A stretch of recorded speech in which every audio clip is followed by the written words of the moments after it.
Test రాశారు. ఎలా అవుతుంది ప్రిపరేషన్? ఇంక ఎగ్జామ్స్ ఎన్నో రోజులు లేవండి. నెక్స్ట్ వచ్చేదంతా కూడా తెలుగు స్టేట్‌లో పండగల సీజన్. వినాయక చవితి, దసరా ఎప్పుడైతే స్టార్ట్ అయిందో మిగతావంతా కూడాను పండగ సీజన్. ఆషాఢం ఆఫర్‌లో ఇవన్నీ కొట్టుకెళ్ళిపోతాయి. ఫర్ ఎగ్జాంపుల్ నెక్స్ట్ వచ్చే పండగ దసరా అయిపోయింది. దీపావళొస్తుంది. Next Christmas, Sankranti. జాన్యువరి మొత్తం కూడాను కొట్టుకెళ్ళిపోతుంది పండగలు. New year celebrations, hangover ఇవన్నీ గూడా. సో, ఇంకా హార్డ్‌లీ ఒక 2, 3 మంత్సే ఎఫెక్టివ్‌గా మీకున్నట్టు ప్రిలిమినరీకి. ఇప్పుడు కూడా మీ ప్రిపరేషన్‌ని సీరియస్‌గా స్టార్ట్ చేయకపోతే, ఈ అటెంప్ట్ కూడాను దేవుడికిచ్చేసినట్టే. సో, టైం చాలా చాలా తక్కువుంది. రెండోదేంటంటే, ఈ నెక్స్ట్ మంత్ మాత్రమే మీరు కొంచెం మెయిన్స్‌లో గాని, మీ స్కిల్స్‌ని ఇంప్రూవ్ చేసుకోగలుగుతారు. లైక్ ఎస్సే రైటింగ్‌లో గాని, ఎథిక్స్‌లో గాని, ఆప్షనల్‌లో గాని. కొంచెం లివరేజ్ ఉంటుంది వాటి మీద ఫోకస్ చేసేందుకు. వన్స్ జాన్ ఎంటర్ అయిందా, ఎన్విరాన్మెంట్ కరెంట్ అఫైర్స్ చదవాలి, science and technology current affairs చదవాలి. చదివిన ఫ్యాక్ట్స్ అన్ని రివిజన్ చేయాలి, కన్సాలిడేట్ చేయాలి. సీసాట్ డెడ్లీ థింగ్ సీసాట్ దాని మీద ఫోకస్ చేయాలి. Deadly thing CSAT. సో, దాని మీద ఫోకస్ చేయాలి. అందువలన ఏ మాత్రం కూడా టైం వేస్ట్ చేయకుండా సీరియస్‌గా ప్రిపేర్ అవ్వండి. ఈ సెషన్ జాయిన్ అయ్యారంటే మీరు సీరియస్‌గా ప్రిపేర్ అవుతున్నట్టు. So, no doubt. బట్ ఈ స్టూడెంట్‌కి ఇంకొక పెద్ద ప్రాబ్లమ్ ఏముంటుందంటే, ఒకరోజు చదువుతాం ఎక్కువ. నెక్స్ట్ 2, 3 డేస్ చదవం. ఆ ప్రాబ్లమ్ నుంచి బయటపడండి. అట్‌లీస్ట్ వీక్‌లో 6 డేస్ ప్రొడక్టివ్‌గా చదవండి. ఈ రోజు నుంచి ప్రిలిమినరీ అయినంత వరకు. సో, ఇది నా హంబుల్ సజెషన్ ఇది. ఎవరైతే దీన్ని పక్కన పెడతారో ఈ ఇయర్ వాళ్ళు పక్కన పెట్టినట్టే. ఎలాంటి టైం వేస్ట్ చేసుకోవద్దు. మన టెస్ట్‌లో చూస్తే మీకు ఎన్ని మార్క్స్ వస్తున్నాయో అర్థమవుతుంది. 70-80% యాక్యురసీ ఉండాలి మన టెస్ట్‌ల్లో. ఎస్పెషల్లీ కోర్ టెస్ట్‌లో. స్టిల్ అంత రావట్లేదు యాక్యురసీ. 80 వరకు రావట్లేదు. పోన్లే 80 వదిలేయండి. 70 అబోవ్ కూడా యాక్యురసీ రావట్లేదు.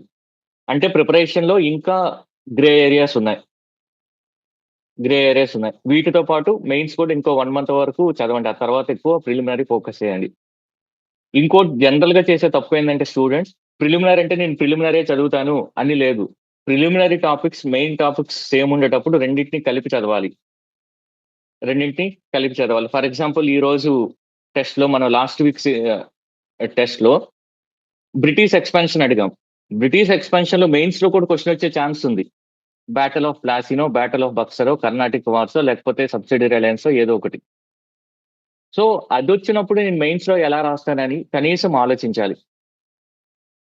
మెయిన్స్‌లో ఒకవేళ వీటిపైన క్వెషన్ అడిగితే నేను ఎలా రాయగలుగుతాను అని ఆలోచించాలి. అలా అయినప్పుడు మీరు ప్రిపరేషన్ ఎఫెక్టివ్‌గా చేయగలుగుతారు. కొంతమంది ఏం చేస్తారు ప్రిలిమినరీకి సెపరేట్‌గా, మెయిన్స్‌కి సెపరేట్‌గా చదువుతారు. అలా చదివితే ఎప్పటికి కూడాను ఈ ఎగ్జామ్ క్లియర్ చేయలేరు. సో, ఈ ఇంట్రడక్షన్‌తో మనం టెస్ట్ డిస్కషన్‌లోకి వెళ్దాం. క్వాలిటీ టెస్ట్‌తో పోలిస్తే ఈ హిస్టరీ పార్ట్ 1 టెస్ట్ బెటర్‌గా పెర్ఫార్మ్ చేశారు. సో, ప్రిపరేషన్ ఇంప్రూవ్ అవుతుందని నేను ఫీల్ అవుతున్నాను. But still lot of scope ఉంది. ఒక స్క్రీన్ షేర్ చేస్తున్నానండి.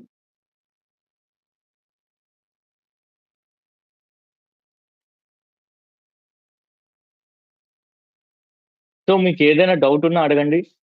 పాసివ్‌గా ఉండొద్దు. ఇన్‌స్టాలో స్క్రాల్ చేస్తూ మాత్రం సెషన్ వినొద్దు. చేస్తూ సెషన్ వినొద్దు. పోర్చుగీస్ పైన క్వెషన్ ఎప్పుడైనా రావచ్చండి. ప్రిలిమినరీలో రావచ్చు, మెయిన్స్‌లో కూడా రావచ్చు పోర్చుగీస్ పైన. పోర్చుగీస్ కొలోనియల్ ఎంటర్‌ప్రైజ్ పైన మెయిన్స్‌లో క్వెషన్ రావచ్చు. Like Portuguese they were the first to come India, but they could not establish there empire in India. What could be the reasons? అలా క్వెషన్ రావచ్చు. ఎందుకు వాళ్ళు ఫెయిల్ అయ్యారు ఇండియాలో ఎస్టాబ్లిష్ చేయడానికి? అదే ఆంగ్లో ఫ్రెంచ్ రైవల్రీ చూసుకుంటే ఎందుకు ఫ్రెంచ్ ఎస్టాబ్లిష్ చేయలేకపోయింది అనేది మెయిన్స్ లో క్వశ్చన్ వస్తుంది. What factors lead to the British consolidation India అనే క్వశ్చన్ రావచ్చు.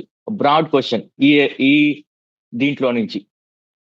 లేదా ఇండివిజువల్ వార్స్ మీద కూడా క్వశ్చన్ రావచ్చు 10 మార్కర్ క్వశ్చన్ రావచ్చు. లైక్ బ్యాటిల్ ఆఫ్ బక్సర్ అనేది real war that fought in India to establish British colonial empire than battle of Plassey. Battle of Buxar అనేది real war, battle of Plassey కాదు. కమెంట్, డిస్కస్ అని అడుగుతాడు.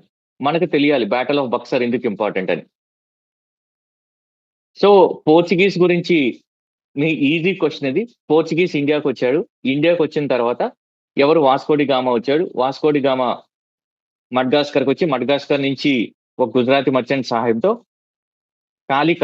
కాలికత అనే ప్లేస్కి వచ్చాడు 1498లో వచ్చాడు. అక్కడ జామరిన్ వెల్కమ్ చేశాడు.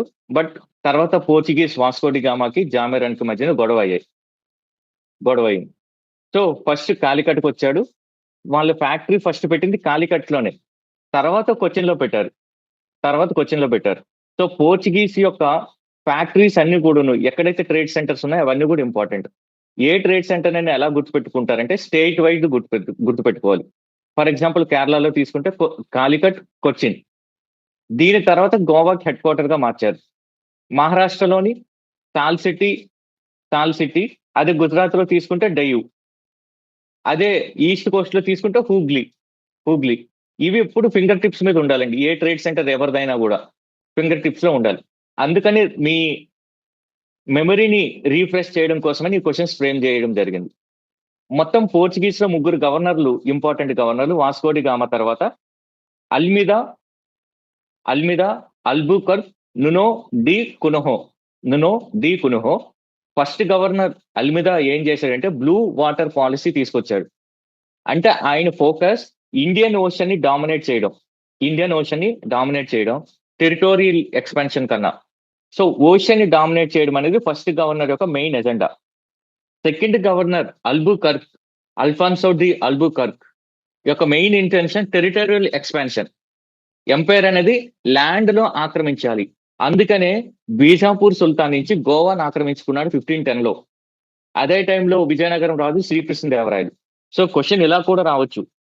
When Portuguese was occupying Goa from Bijapur sultan, who was the ruler of Vijayanagara? Srikrishnadevaraya Portuguese మంచి ఫ్రెండ్షిప్ మెయింటైన్ చేశారు. ఎందుకంటే పోర్చుగీస్ వాళ్ళు అరేబియన్ హార్సెస్ ని ఇండియాకి ఎక్స్పోర్ట్ చేసేవాళ్ళు. అందువలన బీజాపూర్ సుల్తాన్ తో విజయనగరం రాజుకి గొడవలు అవుతున్నప్పుడు హార్సెస్ కీ రోల్ ప్లే చేస్తాయి కాబట్టి పోర్చుగీస్ తో ఫ్రెండ్షిప్ చేశాడు విజయనగరం రాజు శ్రీకృష్ణదేవరాయలు. అందువలన శ్రీకృష్ణదేవరాయల టైంలో చాలా మంది పోర్చుగీస్ ట్రావెలర్స్ రాశారు. డొమింగో పేస్ వీళ్ళందరూ కూడా పోర్చుగీస్ వాళ్ళే. ఎందుకు ఎక్కువ మంది రాశారంటే because of this connection. So Albuquerque ఏమనుకున్నాడు? టెరిటోరియల్ ఎక్స్పాన్షన్ చేయాలనుకున్నాడు. Nuno da Cunha head quarter ని కొచ్చిన్ నుంచి గోవాకి మార్చాడు. సో అప్పుడు కేరళ కన్నా గోవా అనేది ఎక్కువ ఇంపార్టెంట్ అయింది. ఎందుకంటే అటు ముంబైని వాటిని కూడా కంట్రోల్ చేయొచ్చు కాబట్టి. పోర్చుగీస్ సోషో కల్చరల్ కూడా ఇంపార్టెంట్. ఎందుకంటే సెయింట్ జేవియర్ అనే ఒక అతను మిషనరీ, జీసూట్ మిషనరీ అంటారు. ఒక మిషనరీ ఉంటుంది, జీసూట్ మిషనరీ. ఆ సెయింట్ జేవియర్ ఇండియాకి వచ్చి చాలా కన్వర్షన్స్ చేశాడు. తమిళనాడులోని ఫిషర్ మ్యాన్ ని చాలా మందిని కన్వర్ట్ చేశాడు. ఆయన ఈవెన్ జపాన్, చైనాలో ఎక్స్పాండ్ కూడా చేయడానికి వెళ్ళినప్పుడు చైనాలోనే చనిపోతే ఆయన బాడీని తీసుకొచ్చి గోవాలో పెడతారు. ఇప్పుడు కూడా ప్రిజర్వ్ చేశారు ఆయన బాడీని. ఆ చర్చ్ ఏదైతే ఉందో అది యునెస్కో సైట్ కూడా. సో అది సెయింట్ జేవియర్. ఇంకో కల్చరల్ ఇంపార్టెన్స్ ఏంటంటే పోర్చుగీస్ ది సతీని అబాలిష్ చేశారు గోవాలో. మూడో ఇంపార్టెన్స్ ఏంటంటే యూనిఫామ్ సివిల్ కోడ్ ని తీసుకొచ్చారు వాళ్ళు. ఇప్పుడు uniform civil code article 44 issue నడుస్తుంది. రీసెంట్ గా ఉత్తరాఖండ్ తీసుకొచ్చింది. ఉత్తరాఖండ్ కన్నా ముందే గోవాలో ఉంది యూనిఫామ్ సివిల్ కోడ్. ఇంకొక ఇంపార్టెన్స్ ఏంటంటే ఎకనామిక్ ఇంపార్టెన్స్. పోర్చుగీస్ లో వీళ్ళు కార్టెజ్ అనే సిస్టమ్ పెట్టారు. కార్టెజ్ అంటే పాస్. ఇండియన్ ఓషన్ లో ఎవరైనా ట్రేడ్ చేయాలంటే, షిప్ ని నడిపించాలంటే పోర్చుగీస్ పాస్ కావాలి. ఆ పాస్ పేరే కార్టర్స్. ఆ పాస్ ఉంటేనే షిప్ ని అలౌ చేసేవాళ్ళు, లేదంటే షిప్ ని వాళ్ళు కూల్చేసేవాళ్ళు. కానీ దాన్ని ఎఫెక్టివ్ గా ఇంప్లిమెంట్ చేయలేకపోయారు. ఎందుకంటే చాలా మంది పైరేట్స్ ఉన్నారు. అలానే పోర్చుగీస్ గల్ఫ్ ఆఫ్ ఏడెన్ ఎప్పుడు కూడా కంట్రోల్ చేయలేకపోయింది. గల్ఫ్ ఆఫ్ ఏడెన్ కంట్రోల్ చేయకుండా అరేబియన్ సీని, ఇండియన్ సీని కంట్రోల్ చేయలేరు పోర్చుగీస్. అలానే పోర్చుగీస్ ఏమైందంటే పోర్చుగీస్ యొక్క పెద్ద ప్రాబ్లం, వీళ్ళు ట్రేడ్ తో పాటు కన్వర్షన్స్ కూడా ఇంపార్టెన్స్ ఇచ్చారు. ఫర్ ఎగ్జాంపుల్ వీళ్ళు హూగ్లీలో ట్రేడింగే చేయకుండా ముంతాజ్ మహల్ స్లేవ్స్ ని కన్వర్ట్ చేయాలనుకున్నారు ఇస్లాం నుంచి క్రిస్టియానిటీలోకి. అది షాజహాన్కి నచ్చలేదు. షాజహాన్కి నచ్చకపోతే హుగ్లీ మీద అటాక్ చేపిస్తాడు. హుగ్లీ నుంచి పారిపోతారు పోర్చుగీస్ వాళ్ళు. ఇంకోటి, వీళ్ళు చాలా ఇమ్మోరల్ ప్రాక్టీసెస్ చేస్తారు. అంటే వీళ్ళే దొంగతనంగా గూడ్స్ ని ఎక్స్పోర్ట్ చేయడం, ఇంపోర్ట్ చేయడం, ఇవన్నీ కూడా అఫీషియల్ గా వాళ్ళ కంపెనీ నుంచి కాకుండా. అలానే వీళ్ళు అంత మిలిటరీ పరంగా అంత పవర్ఫుల్ కాదు. అప్పటికే ఫ్రెంచ్, ఇంగ్లాండ్ అనేది రైజ్ అవుతూ ఉన్నాయి. ఇంకోటి, వీళ్ళ మేజర్ ఫోకస్ బ్రెజిల్. సో వాళ్ళ మేజర్ షిఫ్ట్ అనేది బ్రెజిల్ కి చేంజ్ చేశారు. ఈ రీజన్స్ వల్ల పోర్చుగీస్ అనేది కార్టర్ సిస్టమ్ ని సక్సెస్ఫుల్ గా ఇంప్లిమెంట్ చేయలేకపోయింది. కానీ వీళ్ళ ఇంపాక్ట్ ఇంకొక దాంట్లో ఉంది. ఏంటా ఇంపాక్ట్ అంటే, వీళ్ళు చాలా క్రాప్స్ ని న్యూ వరల్డ్ అంటే అమెరికా న్యూ వరల్డ్ అంటారు. వీళ్ళు స్పెయిన్, పోర్చుగల్, అమెరికాని డామినేట్ చేశారు. వీళ్ళు న్యూ వరల్డ్ ని రెండుగా విడగొట్టుకున్నారు. ఫర్ ఎగ్జాంపుల్,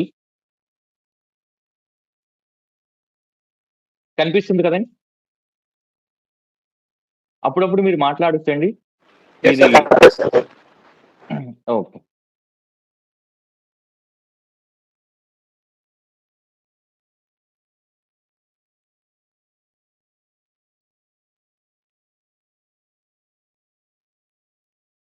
ఫిలిప్పైన్స్, జపాన్, ఇదంతా కూడా, ఇది నార్త్ అమెరికా, ఇది సౌత్ అమెరికా. మీకు తెలుసు, ఈ సెంట్రల్ అమెరికా, సౌత్ అమెరికాని కలిపి లాటిన్ అమెరికా అంటారు. ఎందుకు లాటిన్ అమెరికా అంటారంటే, లాటిన్ లాంగ్వేజ్ మాట్లాడి స్పానిష్, పోర్చుగల్ వీటిని రూల్ చేశారు. వీళ్ళు ఒక అగ్రిమెంట్ ప్రకారం, ఒక లైన్ ప్రకారం ఇటు అటుగా విడగొట్టుకున్నారు. స్పెయిన్, పోర్చుగీస్ ఇటు వరల్డ్ డామినేట్ చేయాలని, స్పెయిన్ ఇటు వరల్డ్. అందువల్ల చూసుకుంటే బ్రెజిల్ ఈ పార్ట్ లో పడింది కాబట్టి బ్రెజిల్లో పోర్చుగీస్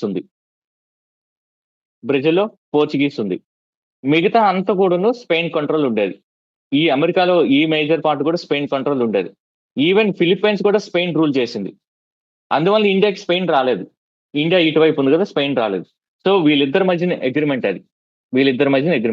సో వాళ్ళ మేజర్ ఫోకస్ బ్రెజిల్ మీద ఉండింది. వీళ్ళు ఈ న్యూ వరల్డ్ నుంచి చాలా క్రాప్స్ ఇండియాకి తీసుకొచ్చారు. ఆ క్రాప్స్ ఏంటంటే, అన్ని ఇప్పుడు ఫేమస్ క్రాప్స్ ఏవైతే ఉన్నాయో, పొటాటో, టొమాటో, చిల్లీస్, ఇవన్నీ కూడా, టొబాకో. ఈ టొబాకో ఎంత పాపులర్ అయిపోయిందంటే, ఢిల్లీలో చాలా మంది దీనికి అడిక్ట్ అయ్యారు.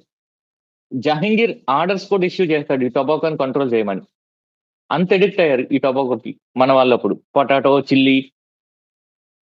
మీరు రీసెంట్ గా కాంతారా చూసారండి?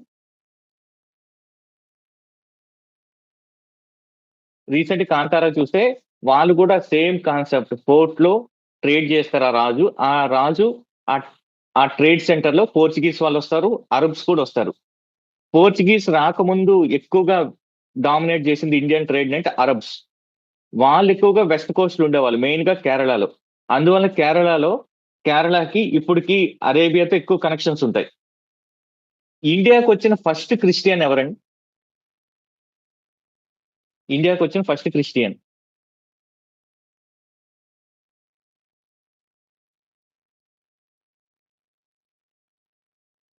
ఎవరైనా ఇండియాకి వచ్చిన ఫస్ట్ క్రిస్టియన్?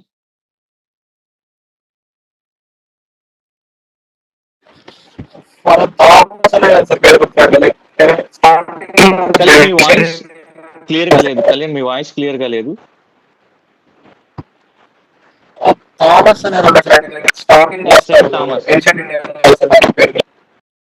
వాయిస్ క్లియర్ లేదు, బట్ నాకు అర్థం. సెయింట్ థామస్ జీసస్ కున్న 12 మెంబర్స్ డిసైపుల్స్ లో ఒక డిసైపుల్ సెయింట్ థామస్. ఆయన ఇండియాకి వస్తాడు. ఆయన earliest Christian to enter. So అది ఈ క్వశ్చన్. ఇప్పుడు వరకు నేను చెప్పిన కథలో నుంచే ఒక 3-4 క్వశ్చన్స్ ఉన్నాయి దీంట్లో. పోర్చుగీస్, కాలికట్, ఇక్కడ కాలికట్ కాదు, అల్బుకర్క్. ఇప్పుడు అల్ఫెన్సో మ్యాంగో ఉంది కదండి, అల్ఫెన్సో మ్యాంగో ఈ అల్బుకర్క్ చాలా ఇష్టం. అందువల్ల ఆ మ్యాంగోకి అల్ఫెన్సో అని పేరు వచ్చింది. 1510 లో గోవాని ఆక్యుపై చేసుకున్నారు. సో ఇది ఇప్పుడు మనం చెప్పిన కథే ఈ match the following. Francisco de Almeida అనగానే ఫస్ట్ గవర్నర్. ఆ గవర్నర్ బ్లూ వాటర్ పాలసీ, సీని డామినేట్ చేయాలి. నెక్స్ట్ వచ్చిన అల్బుకర్క్ టెరిటరీని కూడా డామినేట్ చేయాలి, అందుకని గోవాని ఆక్యుపై చేశాడు. వాస్కోడిగామా ఫస్ట్ వచ్చిన Portuguese, Nuno da Cunha third governor capital ని షిఫ్ట్ చేశాడు. సో కార్టర్ సిస్టమ్ అంటే ఆల్రెడీ చెప్పాను నేను. ఏ నావల్ లైసెన్సింగ్ సిస్టమ్, ఇది ఒక permission Indian ships to obtain passes ensuring Portuguese control over maritime trade.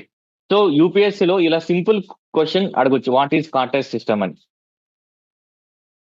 ఈ ట్రేడింగ్ కంపెనీస్ చూస్తే, యూరోపియన్ ట్రేడింగ్ కంపెనీస్ ఆర్డర్ ఎలా ఉంటుందంటే, ఫస్ట్ పోర్చుగీస్ వచ్చారు. పోర్చుగీస్ ఇంపార్టెన్స్ మీకు తెలిసి ఉంటుంది. First in last out. గోవాలో 1960s వరకు వాళ్ళు ఉన్నారు. ఆపరేషన్ విజయ్ కండక్ట్ చేయడం వల్ల వాళ్ళు ఇండియా నుంచి వెళ్ళిపోయారు. సెకండ్ వచ్చింది డచ్ ఆర్ నెదర్లాండ్స్. వాళ్ళ కంపెనీని విఓసి అని గుర్తుపెట్టుకోండి, విఓసి. నెక్స్ట్ వచ్చింది ఇంగ్లాండ్. వాళ్ళు యాక్చువల్గా 1608లో సూరత్ లో ట్రేడింగ్ సెంటర్ పెట్టుకుంటారు, అందుకని చాలా బుక్స్ లో ఉంటుంది. అప్పుడు రూలర్ ఎవరంటే మొఘల్ రూలర్ జహాంగీర్ దగ్గరికి వెళ్ళి పర్మిషన్ అడుగుతారు. పర్మిషన్ అడిగితే జహాంగీర్ కోర్టులో పోర్చుగీస్ వాళ్ళు కీ రోల్ ప్లే చేస్తారు, ఇన్ఫ్లుయెన్స్ చేస్తారు. అందువల్ల ఈ పోర్చుగీస్ మాటలు విని జహాంగీర్ వాళ్ళకి పర్మిషన్ డిలే చేస్తాడు. అందువల్ల 1611లో మచిలీపట్నం, గోల్కొండ నవాబు నుంచి పర్మిషన్ తీసుకొని మచిలీపట్నం అంటే బందర్ అంటే పర్షియన్ వర్డ్ ని బందర్ అంటారు, ఫోర్ట్ ని బందర్ అంటారు. అందుకని కాంతార సినిమాలో దాన్ని బందర్ అంటారు.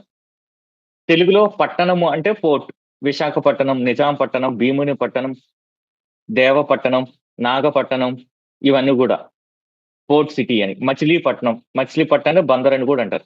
సో గోల్కొండ నవాబ్ నుంచి పర్మిషన్ తీసుకొని మచిలీపట్నంలో పోర్టు పెడతారు.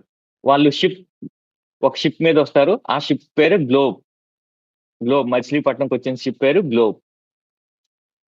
సో అది బ్రిటిషర్స్ 1611లో మచిలీపట్నం పెట్టిన తర్వాత మళ్ళీ ఏమవుతుందంటే, పోర్చుగీస్ కి బ్రిటన్ కి ఒక యుద్ధం జరుగుతుంది. ఆ యుద్ధంలో పోర్చుగీస్ ఓడిపోతే జహాంగీర్ అప్పుడు నమ్ముతాడు, పోర్చుగీస్ వాళ్ళకి అంత సీన్ లేదు, మనం ఇంగ్లాండ్ నమ్ముకోవడం బెటర్ అని. అప్పుడు మళ్ళీ పర్మిషన్ ఇస్తే సూరత్ లో అఫీషియల్ గా పెట్టుకుంటారు వీళ్ళు, ఇంగ్లాండ్ వాళ్ళు. తర్వాత డేన్స్ వస్తారు. డెన్మార్క్ కి చెందిన డేన్స్ వస్తారు. ఈ డేన్స్ మేజర్ గా వచ్చింది ట్రేడ్ కోసమే తప్ప పెద్ద టెరిటోరియల్ ఎక్స్పాన్షన్ ఏమీ లేదు.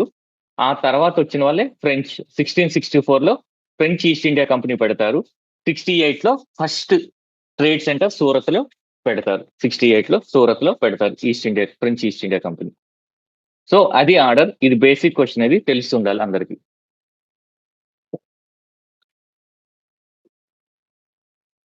Dutch East India company already చూసాం. First factory Machilipatnam or Masulipatnam or Bandar, ఏదైనా మచిలీపట్నమే, కృష్ణా జిల్లాలో ఉంది, ఆంధ్రప్రదేశ్ లో. వీళ్ళు మేజర్ గా స్పైస్ ఐలాండ్స్ లో ఫోకస్ చేశారు. స్పైస్ ఐలాండ్స్ అంటే ఇండోనేషియాలో. ఎందుకంటే వాళ్ళు మన ఇండియాలో స్పైసెస్ కన్నా ఈవెన్ కాంతారా మూవీ మీరు చూసినట్టు కూడా వాళ్ళు స్పైసెస్ లోనే వ్యాపారం చేస్తారు. ఆ ట్రైబల్స్ బందర్కి స్పైసెస్ తీసుకొస్తాడు హీరో, మిరియాలు అవి ఇవి. సో మనకన్నా ఎక్కువ ఉండేది ఇండోనేషియాలో. సో వాళ్ళ ఫోకస్ ఇండోనేషియాకు ఉండేది. యాక్చువల్గా వాళ్ళు ఏం చేసేవాళ్ళంటే, స్పైసెస్ ని ఇండోనేషియా నుంచి ఇండియాకి తీసుకొచ్చి ఇండియాలో టెక్స్టైల్స్ కొనేవాళ్ళు, డచ్ ఈస్ట్ ఇండియా కంపెనీ. అక్కడ కూడా ఇంగ్లాండ్ వాళ్ళకి డచ్ వాళ్ళకి గొడవ అయింది. అక్కడ బ్యాటిల్ ఆఫ్ అంబోయనా అని ఉంటుంది ఒకటి. ఆ బ్యాటిల్ ఆఫ్ అంబోయనాలో డచ్ వాళ్ళు బ్రిటిషర్స్ ని ఓడిస్తారు. అందువలన బ్రిటిషర్స్ ఈస్ట్ ఇండీస్, అదే డచ్ ఇండీస్ లో, ఇండోనేషియాలో ఉండరు. ఇండియాలో బ్రిటిషర్స్ ఫోకస్ చేస్తారు. At the same time Dutch ని Britishers battle of Bedara or battle of చిన్సూరాలో ఓడిస్తారు. అందువల్ల డచ్ ఇండియాలో ఉండదు, ఇండోనేషియాలో బ్రిటన్ ఉండదు. ఇది మీరు గుర్తుపెట్టుకోవాలి. ఇదే కాకుండా డచ్ వాళ్ళని ట్రావెన్కోర్ రాజు కూడా బ్యాటిల్ ఆఫ్ కొలాచల్లో ఓడిస్తాడు. డచ్ 2 బ్యాటిల్లో ఓడిపోయింది ఇండియాలో. ఒకటి బ్యాటిల్ ఆఫ్ బిదేరా, ఆర్ దీన్నే చిన్సూర్ అంటారు. చిన్సూర్ అనేది కలకత్తాకు దగ్గర ఉన్న ఒక place. Battle of Bedara or Chinsurah 1759లో. 1757లో ప్లాసీ జరిగింది. ఈ 59లో బ్యాటిల్ ఆఫ్ బిదేరా జరిగింది. ఈ బిదేరాలో డచ్ ఓడిపోతారు. అలానే బ్యాటిల్ ఆఫ్ కొలాచల్. ఈ బ్యాటిల్ ఆఫ్ కొలాచల్లో ట్రావెన్కోర్ రాజు డచ్ ని ఓడిస్తాడు. అందువల్ల డచ్ అనేది పవర్ఫుల్ గా ఇండియాలో ఉండదు, బట్ ఇండోనేషియాలో పవర్ఫుల్ గా ఉంటుంది. సో ఇది తెలిస్తే చాలు, ఈ క్వశ్చన్ మొత్తం ఆన్సర్ పెట్టేస్తారు.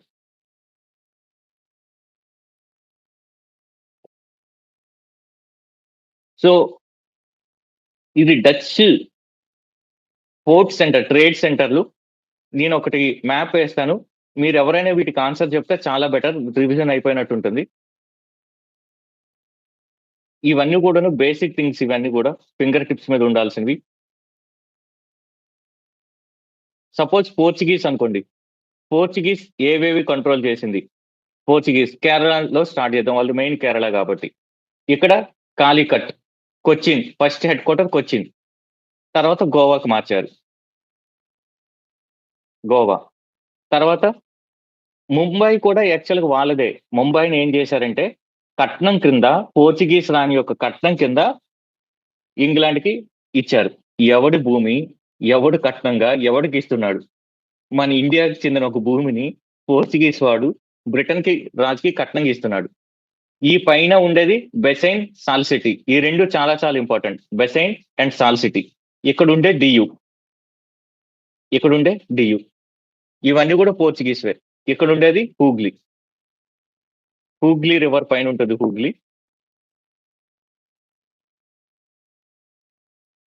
హూగ్లీ రివర్ అంటే ఇంకేదో కాదండి, గంగా రివరే. ఒకటి బంగ్లాదేశ్ లో వెళ్తుంది, ఒకటి వెస్ట్ బెంగాల్ లో ఉంటుంది. పైనంత వరకు దాన్ని భగీరథ్ అంటారు, కిందంతా కూడా దాన్ని హూగ్లీ అంటారు. గోదావరి నది గౌతమి రివర్ గా ఎలా మారిందో సేమ్ ఇది కూడా అంతే, హూగ్లీ రివర్. ఈ హూగ్లీ రివర్ చుట్టుపక్కలే చాలా ట్రేడ్ సెంటర్స్ ఉంటాయి. ఫర్ ఎగ్జాంపుల్ ఇలా తీసుకున్నారనుకోండి హూగ్లీ, ఇక్కడ ప్లాసీ ఉంటుంది.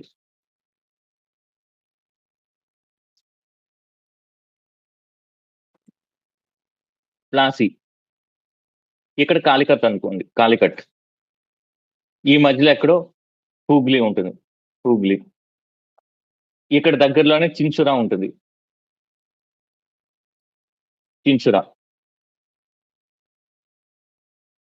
సో ఇవి పోర్చుగీస్. నెక్స్ట్ ఇంగ్లాండ్కి వచ్చేటప్పటికి వీటికన్నా ఈజీ ఉన్న గుర్తుపెట్టుకోవాలి, డేన్స్ అంటే డెన్మార్క్ రెండే గుర్తుపెట్టుకుంటే చాలు మీరు. ఒకటి వాళ్ళ హెడ్ క్వార్టర్ తమిళనాడులో ఉన్న ట్రాంకుబార్, బెంగాల్లో ఉన్న శరంపురం. ఈ శరంపూర్ చాలా ఇంపార్టెంట్ అండి, ఎందుకంటే ఇక్కడ చాలా క్రిస్టియన్ మిషనరీస్ లొకేట్ అయ్యి ఉన్నాయి. ఇక్కడ శరంపూర్లో డేన్స్ క్రిస్టియన్ మిషనరీస్ లొకేట్ అయ్యి ఉన్నాయి శరంపూర్లో. సో క్వశ్చన్ రావచ్చు మీకు, శరంపూర్ అనేది ఎవరి ట్రేడ్ సెంటర్? డేన్స్. ఈ ట్రేడ్ సెంటర్ కన్నా క్రిస్టియన్ మిషనరీస్ చాలా ఫేమస్ ఇది, Serampore Christian missionaries. Danes head quarter Tranquebar. అదే మీరు డచ్ తీసుకున్నారనుకోండి, డచ్ గుర్తుపెట్టుకోవాల్సినవి కూడా మేజర్గా ఈస్ట్ కోస్ట్ లోనే. ఒకటి బిదేరా ఆర్ చిన్సూరా, మన ఆంధ్రాలోకి వచ్చేటప్పటికి పులికాట్.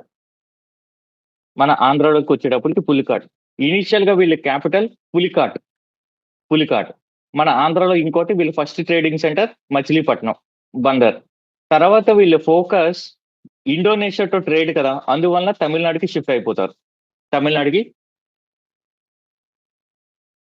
షిఫ్ట్ అయిపోతారు. దేవానం పట్టణం, నాగపట్టణం ఇవన్నీ కూడా వీళ్ళ కంట్రోల్ ఉంటుంది. తర్వాత వీళ్ళ హెడ్ క్వార్టర్ నాగపట్నంకి మారుతుంది. హెడ్ క్వార్టర్ పులికాట్ నుంచి నాగపట్నంకి మారుతుంది. ఇది డచ్.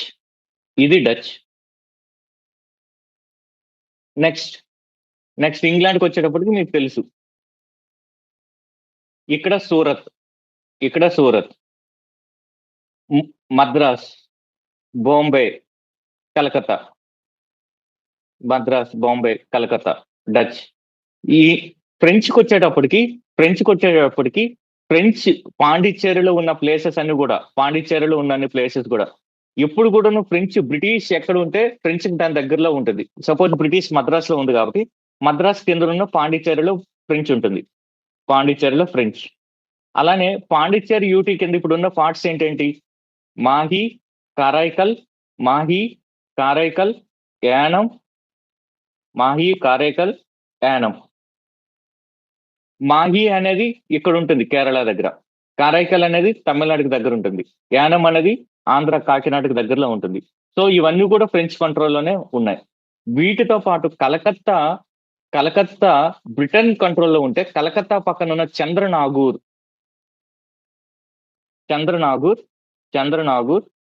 ఫ్రెంచ్ కంట్రోల్లో ఉంది. సో ఇవి మిమ్మల్ని ఎప్పుడు అడిగినా కూడా చెప్పేటట్టు ఉండాలి. ఎందుకంటే ఈజీ క్వశ్చన్ ఇస్తాడు, మనకి ఈజీగా 2 మార్క్స్ వస్తాయి.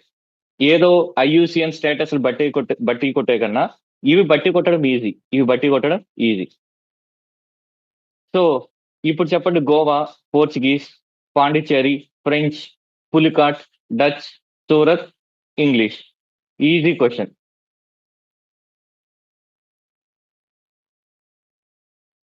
సెయింట్ జేవియర్ గురించి చెప్పుకున్నదే. ఇక్కడ ఒకటి పదం మీకు తెలియకపోవచ్చు, inquisition in Goa. Inquisition Goa ఏంటంటే, గోవాలో ఇదొక రిలీజియస్ కోర్ట్ లాంటిది. ఎవరైనా కన్వర్ట్ అయిన క్రిస్టియన్, సపోజ్ మన ఇప్పుడు ఇండియాలో చాలా మంది కన్వర్ట్ అయిన వాళ్ళే క్రిస్టియానిటీలోకి, వాళ్ళు హిందూ ప్రాక్టీసెస్ నే పాటిస్తారు. సో అలాంటి ప్రాక్టీసెస్ పాటిస్తే వాళ్ళని శిక్షించడానికి ఒక కోర్ట్ లాంటిదే ఇంక్విజిషన్ ఇన్ గోవా అంటారు, అంతే. సో ఆ క్వశ్చన్ ఇందాక సెయింట్ జేవియర్ గురించి చెప్పాం, ఆ జేవియర్ గురించి ఇదంతా. ఒక్కొక్క చోట ఒక్కొక్క ఫోర్ట్ని కట్టింది ఒక్కొక్క ట్రేడింగ్ కంపెనీ. ఆ ఫోర్ట్లు అనేవి చాలా చాలా ఇంపార్టెంట్. ఏ ఊరు బట్టి గుర్తుపెట్టుకోవాలి. ఫస్ట్ ఇంగ్లాండ్ ఫోర్ట్ని గుర్తుపెట్టుకోవాలి. ఇంగ్లాండ్ మద్రాస్ లో సెయింట్ జార్జ్ ఫోర్ట్, కలకత్తాలో ఫోర్ట్ విలియం. ఈ రెండు important. The most important. Saint George fort and fort William fort. So next ఉన్నది సెయింట్ డేవిడ్ ఫోర్ట్. ఇది కూడా బ్రిటన్ దే, కడలూరులో ఉంటుంది.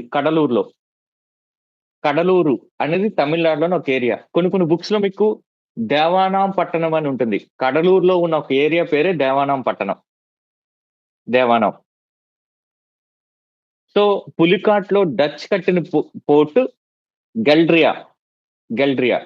పులికాట్ లో డచ్ కట్టిన పోర్ట్ గెల్డ్రియా, కొచ్చిన్ లో కాదు. పోర్చుగీస్ గోవాలో ఒక ఫేమస్ పోర్ట్ కట్టింది. ఆ పోర్ట్ కి వాటర్ అనే మీనింగ్ ఉంటుంది. ఆ పోర్ట్ ఏంటో మీరు నెట్లో చూడండి. అన్ని క్లూస్ కూడా ఇచ్చాను. పోర్చుగీస్ గోవాలో ఒక పోర్ట్ కట్టింది. ఎందుకు ఫ్రెంచ్ ఈస్ట్ ఇండియా కంపెనీ ఓడిపోయింది ఇండియాలో అంటే, ఒకటి nature of government. French government యొక్క నేచర్ ఏంటంటే లిబరల్ గవర్నమెంట్ కాదు. పవర్ మొత్తం కూడాను ఫ్రెంచ్ రాజు లూయి 14 చేతిలో ఉంది. Very good. ఫోర్ట్ అగ్వాడా అది పోర్చుగీస్ పోర్ట్, అది గోవాలో ఉన్నది. సో ఫ్రెంచ్ ఎందుకు ఓడిపోయిందంటే నేచర్ ఆఫ్ గవర్నమెంట్. ఫ్రెంచ్ లో గవర్నమెంట్ ఎలాంటిదంటే రాజే మొత్తం కూడా అబ్సల్యూట్, ఎగ్జిక్యూటివ్, జ్యుడిషియరీ, లెజిస్లేటివ్ ముగ్గురు కూడా రాజు చేతిలో ఉండేది. లూయిస్ 14. అందువల్ల ఆయన famous comment, I'm the state. అదే ఇంగ్లాండ్ లో గ్లోరియస్ రెవల్యూషన్ తర్వాత కాన్స్టిట్యూషనల్ మొనార్కీ వచ్చింది. అంటే పార్లమెంట్ పవర్ కంట్రోల్లోకి తీసుకుంది. అందువల్ల లిబరల్ గవర్నమెంట్ ఉండింది. రెండు nature of company. French company government company. మీకు గవర్నమెంట్ కంపెనీ ఎలా పనిచేస్తుందో మీకు తెలుసు. పావలా పెన్ను కొనాలంటే రూపాయి పావలా ప్రొసీజర్ ఉంటుంది. అదే ఇంగ్లాండ్ అనేది private company, swift decision making ఉంటుంది. 3, ఇంగ్లాండ్ అనేది ఒక పాలసీ పాటించేది, golden isolation or splendid isolation. అది ఒక ఐలాండ్ అవ్వడం వల్ల కాంటినెంట్ లో, యూరోప్ కాంటినెంట్ లో ఉండే పాలిటిక్స్ లోకి అది ఇంటర్ఫియర్ కాదు, until unless it's interest compromise అయితే తప్ప. అందువల్ల ఇది యూరోప్ లో ఉండే, కాంటినెంట్ లో ఉండే గొడవలకు దూరంగా ఉండి ఈ ఫోకస్ మొత్తం కూడాను కాలనీస్ మీద పెట్టేది. ఫ్రెంచ్ అలా కాదు, ఎరుగింటి పొరుగింటి ప్రతి గొడవలో కూడా తలదూరుస్తుంటుంది. సో దానివల్ల మెయిన్ ఫోకస్ అంతా కూడా షిఫ్ట్ అవుతుంటుంది వేరే వేరే యుద్ధాలకి. ఇంగ్లాండ్ మాత్రం ఫోకస్ టువర్డ్స్ కాలనీస్, ఫ్రెంచ్ మాత్రం అన్నింటి మధ్యన స్ప్రెడ్ అయి ఉంటుంది. ఈ రీజన్స్ అన్నిటి వల్ల కూడా ఫ్రెంచ్ ఓడిపోయింది. అలానే ఇంగ్లాండ్లో ఇంగ్లాండ్ ఈస్ట్ ఇండియా కంపెనీలో ఏబుల్ గవర్నర్స్ ఉన్నారు. రాబర్ట్ క్లైవ్ గాని, హెక్టర్ మున్రో గాని. అదే ఫ్రెంచ్ లో డూప్లే, బుస్సీ లాంటి వాళ్ళు ఉన్నా కూడా మీకు ఒక చిన్న ఇన్సిడెంట్ చెప్తాను. ఫస్ట్ ఆంగ్లో కర్ణాటిక్ వార్ జరిగినప్పుడు మారిషస్ రీయూనియన్ ఇవన్నీ కూడాను ఫ్రెంచ్ కంట్రోల్ ఉన్నాయి. మారిషస్ గవర్నర్ వచ్చాడు ఇండియాకి, లా బోర్డనాయిసిస్ అని. ఈ పేరు మీకు అనవసరం. వాడు వచ్చి డూప్లేకి నేవీ సపోర్ట్ ఇస్తాడు. అందువలన డూప్లే ఈజీగా మద్రాస్ ని గెలవగలిగాడు ఫస్ట్ ఆంగ్లో కర్ణాటిక్ వార్ లో. సెకండ్ ఆంగ్లో కర్ణాటిక్ వార్కి వచ్చేటప్పటికి బ్రిటన్ ఆ మారిషస్ గవర్నర్ కి లంచం ఇస్తుంది. లంచం ఇస్తే వాడు ఎఫెక్టివ్ గా పనిచేయడు. సో అలాంటిది ఫ్రెంచ్ వాళ్ళు. ఇంగ్లాండ్ వాళ్ళేమో వాళ్ళ ప్రాణం అడ్డుపెట్టి మరీ కూడాను పోరాడతారు. ఫర్ ఎగ్జాంపుల్ లారెన్స్ బ్రదర్స్ ఉంటారు, ఫేమస్ లారెన్స్ బ్రదర్స్. 1857లో లక్నోలో హెన్రీ లారెన్స్ చచ్చిపోతాడు కంపెనీని కాపాడడం కోసం అనేది. ఫ్రెంచ్ లో అలాంటిది లేదు. సో లీడర్షిప్ రోల్ కూడా ఉంది. ఇక్కడ ఆప్షన్స్ కొన్ని ఇచ్చాను, అందులో lack of naval support from French government. French ఎప్పుడు కూడా continental power. Even great Napoleon కూడా ఈజిప్ట్ ని కంట్రోల్ చేయలేకపోయాడు, ఎందుకంటే నేవల్ సపోర్ట్ లేదు కాబట్టి. సో ఫ్రెంచ్ ఎప్పుడు కూడా నేవీలో వీక్. ఆ టైంలో బ్రిటన్ నేవీలో strong. So Bombay history already మనం డిస్కస్ చేసాం. బై ద డేన్స్ అన్నాడు, కాదు ఇక్కడ కన్ఫ్యూజ్ చేయడానికి నేను ఇచ్చాను పోర్చుగీస్. గెరాల్డ్ అంజీర్ బాంబే సిటీని ఎస్టాబ్లిష్ చేశాడు. మద్రాస్ అనేది first municipality in India. Bombay one of the earliest municipality, but Bombay was the first municipality in India. Madras was first municipality in India. Treaty of Pondicherry. 3 Anglo French wars కూడా నేర్చుకోవాలి. ఫస్ట్ది ఏ ట్రీటీతో ఎండ్ అయింది? Treaty of Aix la Chapelle ట్రీటీతో end అయింది. Second treaty of పాండిచ్చేరితో end అయింది. మూడో ట్రీటీ ఆఫ్ ప్యారిస్ తో ఎండ్ అయింది. ఇక ట్రీటీ ఆఫ్ పాండిచ్చేరి అంటే దేంతో ఎండ్ అయినట్టు? Second Carnatic war. ఇంకా ఈజీగా గుర్తుపెట్టుకోవాలనుకుంటే first Anglo Carnatic war, third Anglo Carnatic war Europe లో ఉన్న పాలిటిక్స్ వల్ల జరిగాయి. ఫస్ట్ది ఆస్ట్రియన్ సక్సెషన్ వార్ వలన, థర్డ్ది 7 years వార్ వలన. సో కాజ్ అనేది యూరోప్ రిలేటెడ్ కాబట్టి ట్రీటీ కూడా యూరోప్ కి సంబంధించింది అవ్వాలి. అందువల్ల ఎక్స్ లా చాపెల్లే ఇది జర్మన్ లో ఉన్న ప్లేస్, ఇది జర్మనీలో ఉన్న ఒక place.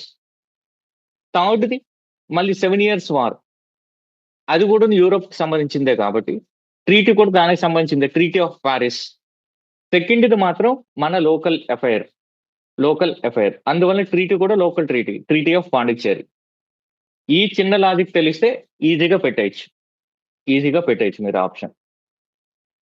Treaty of Pondicherry. First Anglo Carnatic war, ఇప్పుడు మనం డిస్కస్ చేసింది ఆస్ట్రియన్ సక్సెషన్ వార్. ఈ వార్ లో ఇనిషియల్ గా ఫ్రెంచ్ డామినేట్ చేస్తుంది. ఈవెన్ డూప్లే మద్రాస్ ను కూడా ఆక్యుపై చేసేస్తాడు. బట్ ఓవరాల్ గా ఫ్రెంచ్ ఓడిపోతుంది కాబట్టి ఎవరిది వాళ్ళకి రిటర్న్ చేసేస్తారు.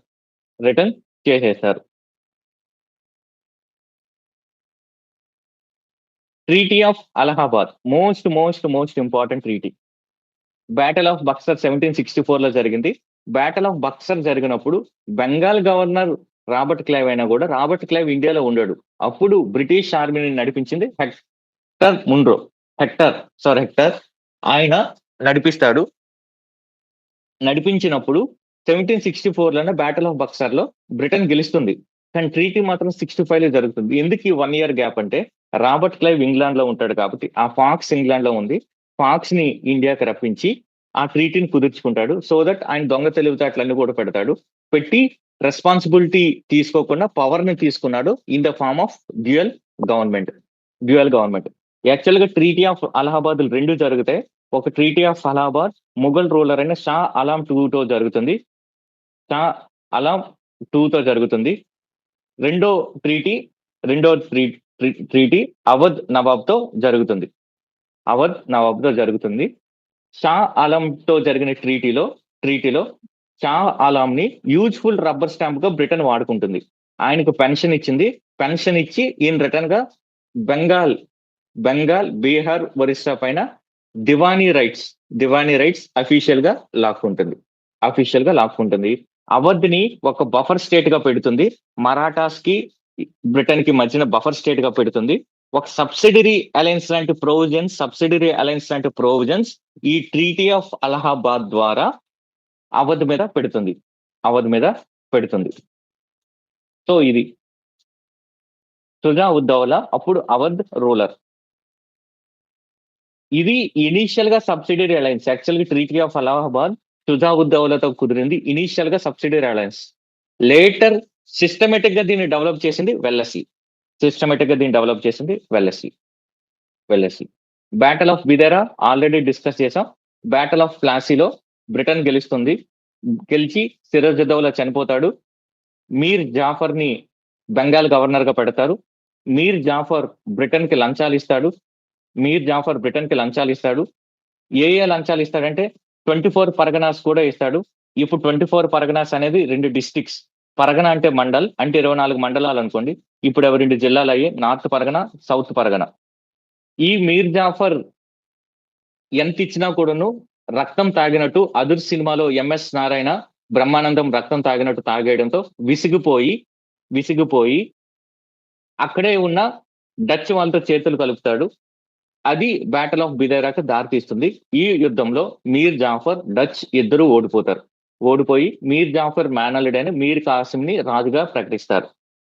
మీర్ కాసిం తెలివైన వాడు. ఇనిషియల్ గా డబ్బులు ఇస్తాడు, లంచం కూడా ఇస్తాడు. ఫర్ ఎగ్జాంపుల్ 3 డిస్ట్రిక్ట్స్ ని ఇచ్చేస్తాడు. చిట్టగాంగ్, బర్ద్వాన్, మిడ్నాపూర్ ఈ 3 డిస్ట్రిక్ట్స్ ని కూడాను మీర్ కాసిం బ్రిటిషర్స్ కి ఇస్తాడు. వాళ్ళ హెడ్ఏక్ వదిలించుకుందామని ముర్షిదాబాద్ నవాబ్ యొక్క క్యాపిటల్ ముర్షిదాబాద్ నుంచి మాంగీర్ కి షిఫ్ట్ చేస్తాడు క్యాపిటల్ ని. ఎందుకంటే మాంగీర్ లో గన్ ఫ్యాక్టరీ ఉంది. ఇప్పుడు కూడా మాంగీర్ లో గన్స్ ఈజీగా దొరుకుతాయి. బీహార్ లో మాంగీర్ రీజన్ లో. అక్కడికి షిఫ్ట్ అయిన తర్వాత అప్పుడు మీర్ కాసిం కి కంపెనీకి దస్తక్ ఇష్యూ మీద గొడవ వస్తుంది. దస్తక్ అంటే పాసెస్ మీకు తెలుసు. గొడవ వచ్చి అది బ్యాటల్ ఆఫ్ బక్సర్ కి దారితీస్తుంది. బ్యాటల్ ఆఫ్ బక్సర్ లో tripartite alliance Shah Shujauddaula Awadh ruler, Shah Alam two Mughal ruler, Mir Qasim వీళ్ళు ముగ్గురు కలిపి ఒక కూటమిగా ఏర్పడి, కూటమికి ఓటం లేదనుకుంటారు, బట్ ఓటం వచ్చింది. బ్యాటల్ ఆఫ్ బక్సర్ లో ఓడిపోయారు. ట్రీటీ ఆఫ్ అలహాబాద్ జరిగింది. డ్యూయల్ గవర్నమెంట్ వచ్చింది. ఇది స్టోరీ. సో ఇది ఈ కథ తెలిస్తే ఇక్కడ ఈజీగా మీరు పెట్టగలుగుతారు. ఇది next second Anglo Mysore war. మొత్తం 4 ఆంగ్లో మైసూర్ వార్లు జరిగే. బ్రిటన్ ఫేస్ చేసిన బిగ్గెస్ట్ థ్రెట్ హైదర్ అలీ టిప్పుతో. ఫస్ట్ 2 దాంట్లో హైదర్ అలీ ఉంటాడు. రెండో యుద్ధం మధ్యలో హైదర్ అలీ చనిపోతాడు. అక్కడి నుంచి టిప్పు కంటిన్యూ చేస్తాడు. ఒక ఫేమస్ కొటేషన్ ఉంటుంది, Hyder Ali knows how to build empire, Tipu knows how to destroy empire. ఎందుకంటే హైదర్ అలీ ఒక చిన్న పేద కుటుంబంలో పుట్టి ఒక సోల్జర్ లెవెల్ నుంచి కమాండర్ ఇన్ చీఫ్ కెళ్ళి మైసూర్కి రాజు అయిపోతాడు. మైసూర్కి నవాబ్ అయిపోతాడు. అది హైదర్ అలీ యొక్క రైస్.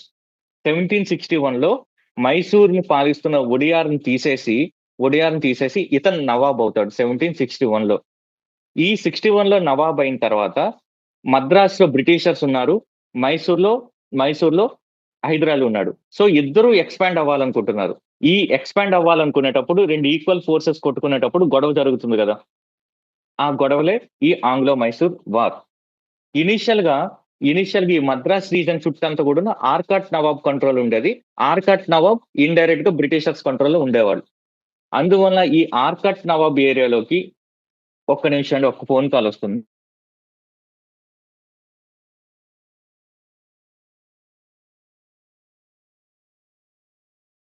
ఈ ఆర్కాట్ నవాబ్ ఏరియాలోకి ఎవరు వస్తారు? హైదర్ అలీ వస్తారు.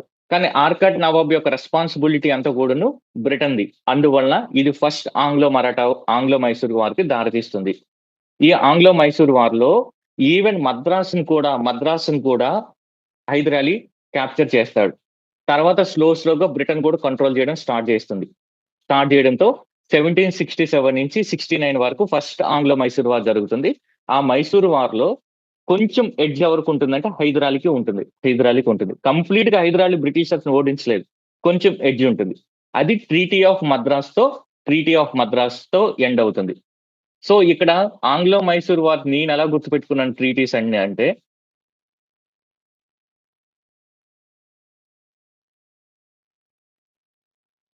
ఇది మద్రాస్, ఇది మైసూర్,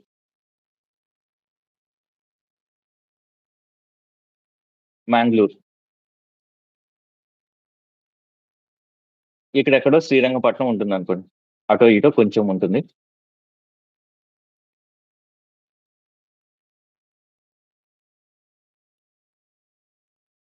శ్రీరంగపట్నం, శ్రీరంగపట్నం.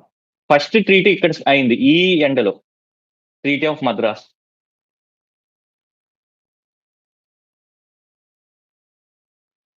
67 నుంచి 69 మధ్య జరిగింది కాబట్టి యుద్ధం 69 లో జరిగింది. రెండోది 80 నుంచి 84 మధ్య జరిగింది, సెకండ్ ఆంగ్లో మైసూర్ వార్. ఈ సెకండ్ ఆంగ్లో మైసూర్ వార్ లో 80 నుంచి 84 మధ్యలో జరిగితే 82లో ఎవరు చనిపోయారు? హైదర్ అలీ చనిపోతాడు. హైదర్ అలీ క్యాన్సర్ తో చనిపోతాడు. అప్పుడు టిప్పు అది రాజుగా నవాబ్గా ప్రకటించుకుంటాడు. టిప్పు నవాబ్గా ప్రకటించుకుంటాడు. దీది కూడాను ఎవరు గెలవరు. 80 నుంచి 84 వరకు కొట్టుకున్నా కూడా ఎవరు గెలవరు. ఇది ట్రీటీ ఆఫ్ మ్యాంగ్లూర్ తో ఎండ్ అయింది. Treaty of Mangalore, treaty of Mangalore. థర్డ్ది వచ్చేటప్పటికి మైసూర్ ఓడిపోతుంది, అంటే కోరి ఏరియాలోకి బ్రిటన్ వచ్చేసింది. అందువల్ల ఇది జరిగింది treaty of Srirangapatnam. Treaty of Srirangapatnam 1790 నుంచి 92 వరకు థర్డ్ ఆంగ్లో మైసూర్ వార్ జరిగింది. 1799 లో ఫోర్త్ ఆంగ్లో మైసూర్ వార్ జరిగింది. ఏ ట్రీటీతో ఎండ్ అయిందండి? ఏ ట్రీటీతో ఎండ్ అయింది? ఏ ట్రీటీతో లేదు, ఎందుకంటే బ్రిటిషర్స్ టిప్పుని చంపేస్తారు. యాక్చువల్ గా Hyder Ali man of wisdom అని ఎందుకు అంటారంటే, యాక్చువల్ హైదర్ అలీ ఇల్లిటరేట్ అవడం వల్ల కొడుకుని బాగా చదివిపిస్తాడు. బట్ కొడుక్కి విజ్డమ్ ఉండదు, హైదర్ అలీకి విజ్డమ్ ఉంటుంది. హైదర్ అలీ ఏం చేస్తాడంటే, మరాఠాస్ మాధవరావు టు హైదర్ అలీని 3 సార్లు ఓడిస్తాడు. హైదర్ అలీని 3 సార్లు ఓడించినా కూడా మరాఠాస్కి ఏం కావాలో హైదర్ అలీ ఇచ్చేస్తాడు. నిజాంకి ఏం కావాలో నిజాంకి ఇచ్చేస్తాడు. So that Marathas, Nizam, Britishers వీళ్ళు ముగ్గురు ఏకం కాకుండా హైదర్ అలీ చూస్తాడు. ఫస్ట్ దాంట్లో ఎందుకు హైదర్ అలీ గెలవగలిగాడంటే, నిజాం మరాఠాస్ బ్రిటిషర్ కి సపోర్ట్ చేయరు. అదే థర్డ్ ఆంగ్లో మైసూర్ వార్కి వచ్చేటప్పటికి మూడోది, అక్కడ కూటమి ఓడిపోయింది కానీ ఇక్కడ కూటమి గెలిచింది. ఏ కూటమి? బ్రిటన్, మరాఠాస్, మైసూర్ వీళ్ళు ముగ్గురు కలిపి ఒక కూటమి ఏర్పరచుకున్నారు కార్న్వాలిస్ వచ్చినప్పుడు. ఈ ముగ్గురు కలిపి టిప్పును కొట్టారు. టిప్పుకి తుప్పు మొత్తం వదిలేస్తే మేజర్ ఏరియాస్ అన్ని కూడా లాగేసుకున్నారు బ్రిటిష్ వాళ్ళు. ఇక్కడ మలబార్ రీజన్ ని, ఇక్కడ దిండిగల్ రీజన్ ని, బారామహల్ రీజన్ ని, ఈ రీజన్స్ అన్నిటిని కూడా బ్రిటన్ లాక్కొని 3 కోట్ల రూపాయలు వార్ ఇండెమ్నిటీ విధించింది. అలానే సెక్యూరిటీగా టిప్పు కొడుకుల్ని తీసుకెళ్లారు కలకత్తాకి. సో ఎంత హ్యూమిలియేటింగ్ అది ట్రీటీ ఆఫ్ శ్రీరంగపట్నం టిప్పుకి జరిగింది.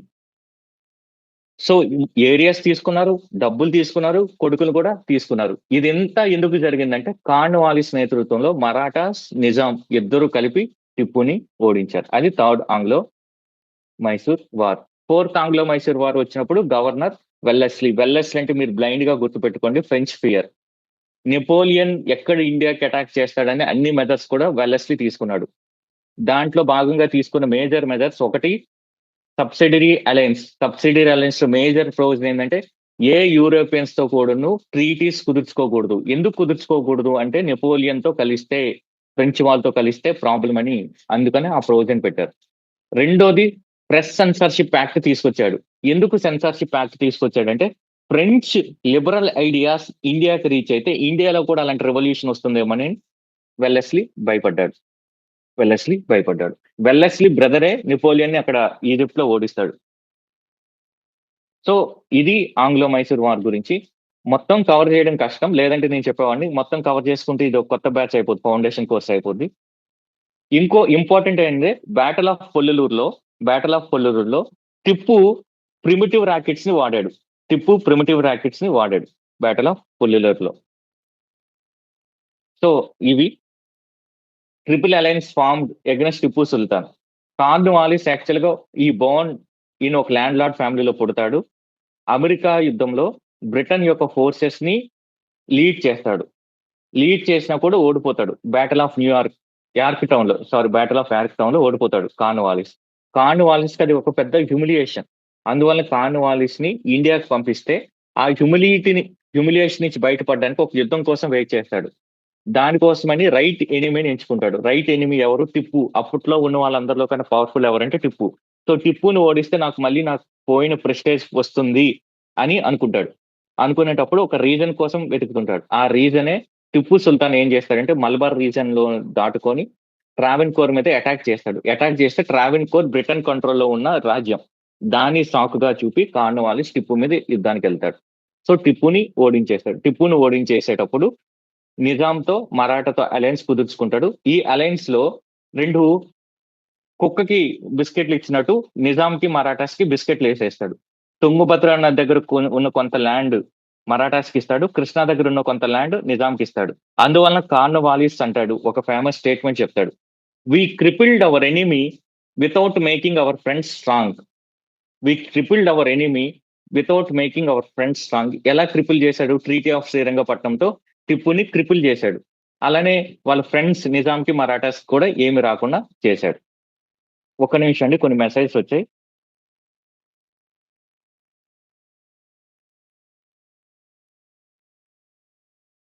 So next, first Anglo Mysore war. ఇదంతా స్టోరీ. ఎందుకు ఇంత పెద్ద కాంప్లెక్స్ ఫ్రేమ్ చేశానంటే మీరు చదివినప్పుడు ఫోకస్ ఇంప్రూవ్ చేయాలని ఫ్రేమ్ చేసింది తప్ప ఫైనల్ ఎగ్జామ్ లో ఇన్ని లైన్స్ ఆప్షన్స్ లో ఇవ్వరు. బట్ ఈ మధ్య కాలంలో క్వశ్చన్ పేపర్ చాలా లెంతీ అయిపోయింది.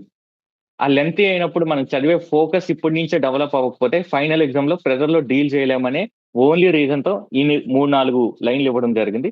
ఇంకోటి, ఈ లైన్లు చదివినప్పుడు ఫోకస్ పెరగడంతో పాటు మీకు కొత్త ఇన్ఫర్మేషన్ తెలుస్తుంది. అందువల్ల ఇన్ని ఆప్షన్స్ లో ఇన్ని లైన్స్ ఇవ్వడం జరిగింది అంతే.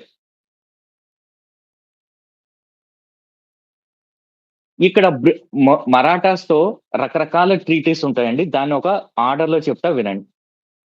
ఇప్పటి వరకు ఏమైనా డౌట్స్ ఉన్నాయండి?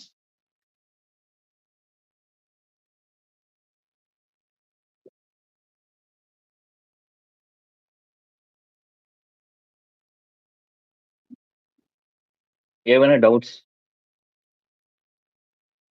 సో మరాఠాస్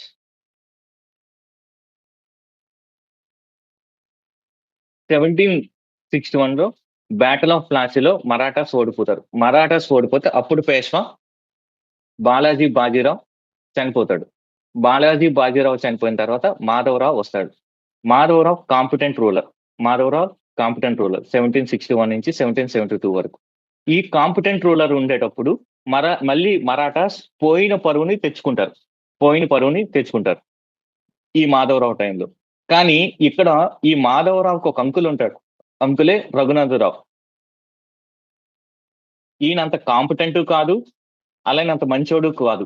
ఈయనకి అధికారంలోకి రావాలని కోరుకుంటుంది. కానీ ఈ రఘునందరావుని ఒప్పుకోరు మరాఠా సర్దార్లు. ఎందుకు ఒప్పుకోరు అంటే ఈయన క్యారెక్టర్ అంత గుడ్ కాదు కాబట్టి. సో మాధవరావు చనిపోయిన తర్వాత వాళ్ళ బ్రదర్ నారాయణరావు వస్తాడు. అన్టైమ్లీ డెత్, మాధవరావు చనిపోయింది. వాళ్ళ బ్రదర్ నారాయణరావుని వస్తే నారాయణరావుని రఘునందరావు చంపేస్తాడు. రఘునందరావు చంపేస్తే రఘునందరావుని రాజుగా ప్రకటించుకుంటాడు. 72 నుంచి 73 వరకు 1 year పాలిస్తాడు. రఘునందరావు అధికారంలోకి వస్తాడు, పేష్వా అవుతాడు. కానీ రఘునందరావుని మరాఠా సర్దార్స్ అందరూ కూడా అపోజ్ చేయడంతో నారాయణరావు యొక్క కొడుకు చిన్నపిల్లాడు, ఇన్ఫాంట్ అంటే less than 1 year. నారాయణరావు చనిపోయిన తర్వాత పుట్టలేదు, అప్పటికే వాళ్ళ వైఫ్ ప్రెగ్నెంట్. సో అలా పుట్టిన వాడే మాధవరావు టూ. ఈయన చిన్నవాడు అవ్వడం వలన రెజెన్సీ అంటారు, రెజెన్సీ కంట్రోల్లో ఉండేవాళ్ళు. ఈ రెజెన్స్ కి హెడ్ ఎవరంటే నానా ఫడ్నవీస్. రియల్ గా రూల్ చేసింది నానా ఫడ్నవీస్. సో ఇక్కడి వరకు మీకు క్లియర్ కదా. ఇక్కడి నుంచి చూడండి ఎలా ట్రీటీస్ జరిగాయో. ఈ రఘునందరావు సూరత్కి పంపించేస్తారు. ఈ మరాఠాస్ ఏం చేస్తారంటే నువ్వు పూణేలో ఉండకు, సూరత్కి వెళ్ళు అని పంపిస్తారు. ఈ సూరత్ లో ఉన్న రఘునందరావు ఏం చేస్తాడంటే ఒక అగ్రిమెంట్ కుదుర్చుకుంటాడు బ్రిటిషర్స్‌తో. మీరు నాకు సపోర్ట్ చేస్తే, మీరు నాకు సపోర్ట్ చేస్తే, నన్ను పేష్వా చేస్తే నేను మీకు సపోర్ట్ చేస్తాను. సో దట్ ఫేమస్ ఏరియాస్ అన్ని కూడా మీకు ఇచ్చేస్తాను మరాఠాలు. ఎస్పెషల్లీ సాల్సిటీ, బేసన్ ఇలాంటివి ఇస్తాను. అలానే ఎవ్రీ ఇయర్ కూడా 23 lakhs నేను కడతాను అని చెప్తాడు. అదే treaty of Surat. Treaty of Surat ఎవరితో జరిగింది? రఘునందరావు ప్లస్ ముంబై గవర్నర్ తో జరిగింది. ముంబై గవర్నర్ కి జరిగింది.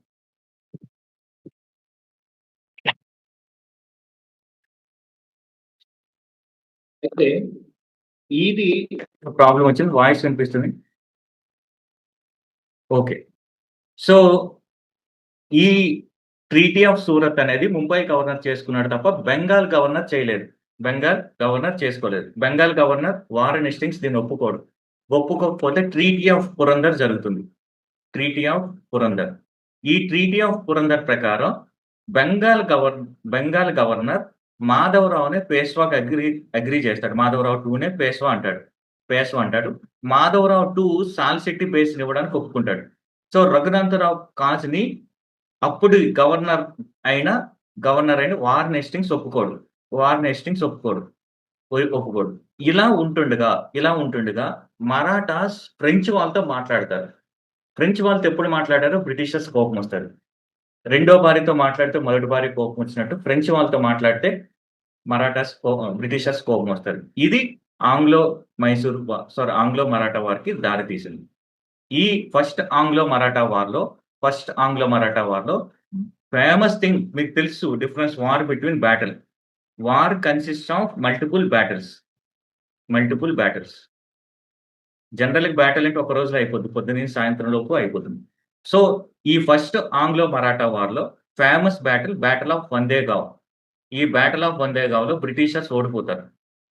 తర్వాత మళ్ళీ బలం పుంజుకుంటారు. బట్ ఈ బ్యాటిల్ ఆఫ్ వందేగావ్లో ఓడిపోతారు. అదే 1782 ట్రీటీకి దారి తీస్తుంది. ఆ ట్రీటీనే ట్రీటీ ఆఫ్ సాల్బై. దీని ప్రకారం 20 ఏళ్ళు కొట్టుకోకుండా ఉండాలి వీళ్ళు వాళ్ళు. సో 20 ఏళ్ళు బ్రిటిషర్స్ కి ఖాళీ దొరికితే ఆ 20 ఏళ్ళు టిప్పుని వేసేస్తారు. మళ్ళీ 20 ఏళ్ళు అయిపోయింది కదా, 1802లో కొట్టుకోవాలి కదా, వాళ్ళ ఆనవాయితీ ప్రకారం కొట్టుకున్నారు. ఇదే 1803, 1805 సెకండ్ ఆంగ్లో మరాఠా వార్. దీని వెనుక బ్యాక్గ్రౌండ్ చాలా ఉంది. వెనుక బ్యాక్గ్రౌండ్ ఏంటంటే మరాఠా సర్దార్స్ 4 ఉన్నారు మీకు తెలుసు. Gaekwads of Baroda, Holkars of Indore, Scindias of Gwalior, Bhonsles of Nagpur. వీళ్ళు 4 పవర్ఫుల్ అయ్యారు. పేష్వా వీక్ అయిపోయాడు. ఎందుకంటే మాధవరావు 2 చనిపోయిన తర్వాత మాధవరావు 2 96 ఆ ప్రాంతంలో చనిపోతాడు. ఆ నెక్స్ట్ వచ్చింది బాజీరావు 2. ఈ రఘునందరావు కొడుకు. ఈ అప్పిగాడే పుట్టినట్టు రఘునందరావు కొడుకు కడుపున బాజీరావు 2 పుడతాడు. ఈ బాజీరావు 2 కూడా కాంపిటెంట్ కాదు. సో ఈ బాజీరావు 2 ఏం చేస్తాడంటే ఒక సర్దార్కి ఇంకొక సర్దార్కి మధ్యన గొడవలు పెడుతూ ఉంటాడు. అప్పుడు అందరు సర్దార్లు కానీ హోల్కర్ సర్దార్ కొంచెం పవర్ఫుల్. యశ్వంతరావు హోల్కర్.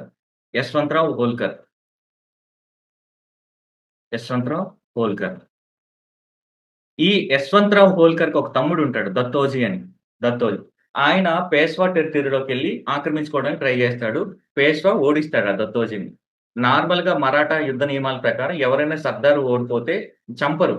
ఈవెన్ ఇందాక మీరు చూస్తే రఘునందరావుని చంపలేదు, సూరత్ పంపించేసి అక్కడ ఎంజాయ్ చేస్తున్నాడు. అలానే ఈ దత్తోజీని చంపేస్తాడు క్రూరంగా బాజీరావు. అది నచ్చదు. యశ్వంతరావు హోల్కర్ కోపం వచ్చి పూణే మీద అటాక్ చేస్తాడు. పూణే మీద అటాక్ చేస్తే పేష్వా బాజీరావు భయంతో బెసెన్‌కు పారిపోతాడు. బెసెన్‌లో బ్రిటిషర్స్ ఉంటారు. అప్పుడు బ్రిటిషర్స్ నువ్వు వచ్చావా? అయితే ఈ ట్రీటీ మీద సంతకం పెట్టి, ఈ సబ్సిడరీ అలయన్స్ మీద సంతకం పెట్టి అని అడుగుతాడు. అప్పుడు భయంతో 1802 డిసెంబర్ 31న ట్రీటీ ఆఫ్ బెసైన్ జరుగుతుంది. Treaty of Bassein. ఈ Bassein is nothing but subsidiary alliance. ఈ సబ్సిడరీ అలయన్స్ మీద సైన్ పెట్టడం అంటే అన్నీ అమ్ముకొని జస్ట్ అలా ఉండడం మాత్రమే. So for the sake of security they sold everything including respect, finances and everything. అందువల్ల మిగతా సర్దార్స్ ఒప్పుకోలేదు. ఎప్పుడైతే ఒప్పుకోలేదో మళ్ళీ బాజీరావు అయిష్టంగా యుద్ధం చేశాడు. ఆ యుద్ధంలో ఓడిపోతారు. అది ఇది. ఎప్పుడైతే వీళ్ళు ఓడిపోతారో, వీళ్ళ చేతిలో ఉన్న పిండారీస్ ఉద్యోగం పోతుంది. పిండారీస్ అనేది మెర్సనరీస్. వాళ్ళకి ఉద్యోగం పోతుంది. వాళ్ళు law and order problem create చేస్తాడు. Law and order problem create చేస్తే వాళ్ళని అణచమని బ్రిటిషర్స్ చెప్తారు. కానీ పేష్వా గాని, మరాఠా సర్దార్స్ గాని అణచరు. That led to the that led to the third Anglo Maratha war 1817-1813 Anglo Maratha war.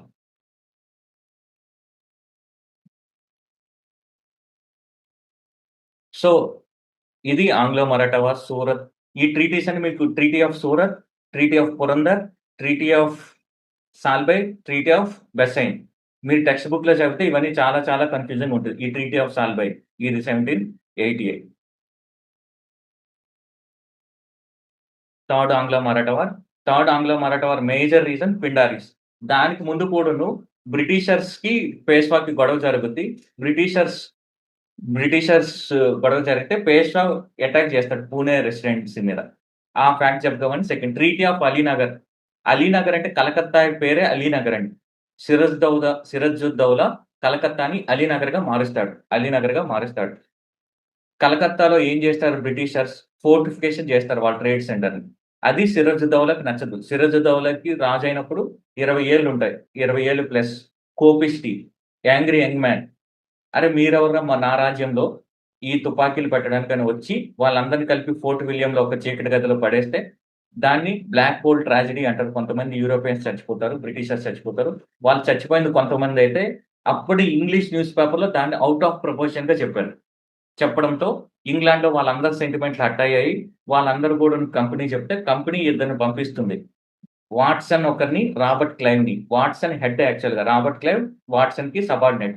వీళ్ళిద్దరిని పంపించి ఆ సిరాజుద్దౌలా సంగతేందో చూడని మద్రాస్ నుంచి పంపిస్తారు. పంపిస్తే సిరాజుద్దౌలాని ఓడిస్తారు. ఓడిస్తే ట్రీటీ ఆఫ్ అలీనగర్ జరుగుతుంది. ట్రీటీ ఆఫ్ అలీనగర్ జరిగితే సిరాజుద్దౌలా బ్రిటిషర్స్ చెప్పిన మాటలు వింటాడు. అయినా కూడా రాబర్ట్ క్లైవ్ అనేది ఆశ చచ్చిపోక మొత్తం బెంగాల్ మొత్తం కంట్రోల్ చేయాలనేది బ్యాటిల్ ఆఫ్ ప్లాసీ జరుగుతుంది. అది కథ. సిక్ ఎంపైర్ అనేది ఎప్పుడైతే ముఘల్స్ వీక్ అయ్యారో చిన్న చిన్న మీసిల్స్ ఫార్మ్ అయ్యాయి. మీసిల్స్ అంటే చిన్న చిన్న సిక్ రాజ్యాలు.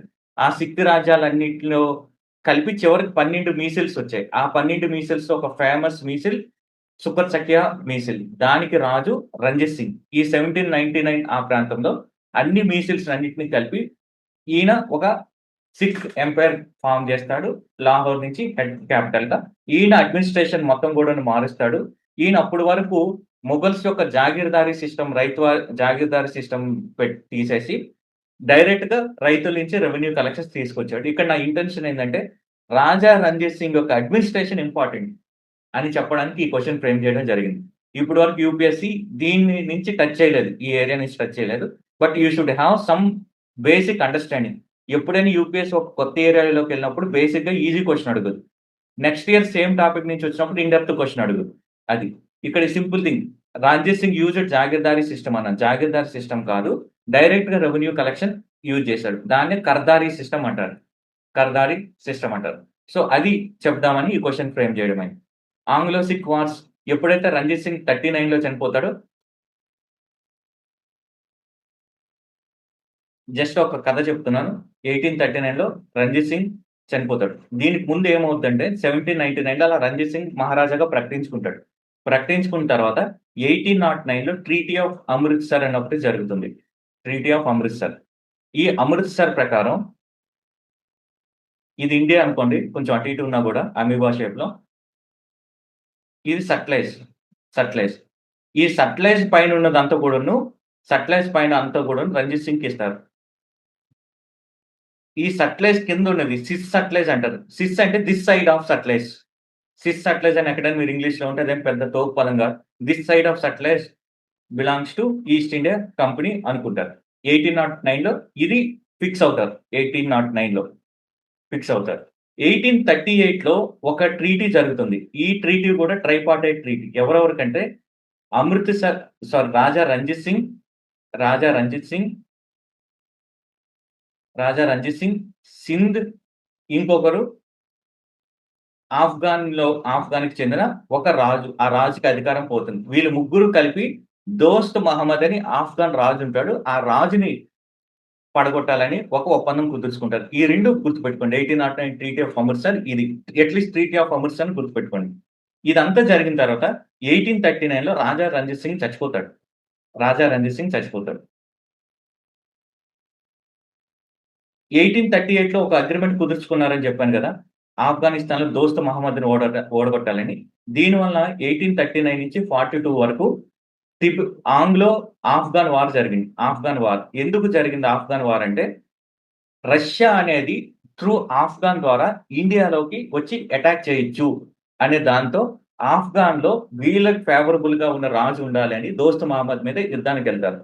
యుద్ధానికెళ్తే యుద్ధంలో రిటర్న్ వచ్చినప్పుడు శవాలొస్తాయి. శవాలొస్తాయి. ఎందుకొస్తాయంటే ఆఫ్ఘన్ టెరిటరీ అలాంటిది నేను డీటెయిల్‌గా ఎక్స్‌ప్లెయిన్ చేయలేను. Because of paucity of time. ఈ ఆఫ్ఘన్ నుంచి వచ్చినప్పటికి 1842కి బ్రిటన్‌కి ఒక హ్యూమిలియేషన్ ఏర్పడుతుంది. హ్యూమిలియేషన్ ఉంటుంది బ్రిటన్‌కి. ఎందుకు? ఆఫ్ఘన్ చేతిలో ఓడిపోయారు కాబట్టి. సో, ఇది పాకిస్తాన్, ఇది ఆఫ్ఘనిస్తాన్ అనుకోండి. ఆఫ్ఘనిస్తాన్. ఇది సింధ్, ఇది పంజాబ్. సింధ్. 1838 ట్రీటీ ప్రకారం పంజాబ్ నుంచి సోల్జర్స్‌ని అలౌ చేయల. సింధ్ నుంచి సోల్జర్స్‌ని అలౌ చేశారు ఆఫ్ఘనిస్తాన్‌కి. సో, సోల్జర్స్ వెళ్లారు, ఓడిపోయారు. రిటర్న్ వచ్చినప్పుడు కొంతమంది ఏం చేశారంటే, ఈ సింధ్ ఖాళీగా ఉంది. అప్పటికే సబ్సిడరీ అలయన్స్ కూడా సింధ్ కుదుర్చుకుంది బ్రిటన్‌తో. సో, ఎవడో మీద కోపం ఇంటికొచ్చి పెళ్ళాం మీద చూపించినట్టు, బ్రిటిషర్స్ ఏమో ఈ ఆఫ్ఘనిస్తాన్‌లో ఓటమిని వీకెస్ట్ ఎవరు ఇంట్లో? వైఫ్ కాబట్టి, ఆ వైఫ్ లాంటి సింధ్ మీద చూపిస్తారు. సింధ్‌ని 1843లో అనెక్స్ చేస్తారు. 1843లో అనెక్స్ చేస్తారు. ఇదొచ్చేసింది. ఇక్కడ ఖాళీగున్నాడు. ఇక్కడ వాడు నెక్స్ట్ ఆక్యుపై చేయాల్సింది ఎవరు? పంజాబ్. 1843, 45కొచ్చేటప్పుడు పంజాబ్‌లో ఏమవుతుందంటే, ఒక చిన్న రీజన్ కోసం వెయిట్ చేస్తారు. ఏంటి ఆ రీ వే రీజన్ అంటే, పంజాబ్‌లో కొంతమంది సోల్జర్స్ ఈ సట్లెజ్ నది దాటుతారు. సట్లెజ్ నది దాటారని అది రీజన్‌గా పెట్టి యుద్ధాన్ని ప్రకటిస్తారు. యుద్ధంలో పంజాబ్ ఎప్పుడైతే రంజిత్ సింగ్ ఓడిపోయారో, రంజిత్ సింగ్ తర్వాత కొడుకులందరూ కూడా పరమ బేవర్స్. చాలా మంది కొడుకులొస్తారు. వాళ్ళందరూ కూడా ఓపియం అడిక్ట్స్. వాళ్ళందరూ చచ్చిపోతారు. లేదా వాళ్ళని చంపేస్తారు. అప్పుడు చివరగా మిగిలింది రాణి జిందాని. ఆమె కొడుకు దులీప్ సింగ్. చిన్న పిల్లాడు. యాక్చువల్ రంజిత్ సింగ్ చూడడానికి అంత బాగుండడు.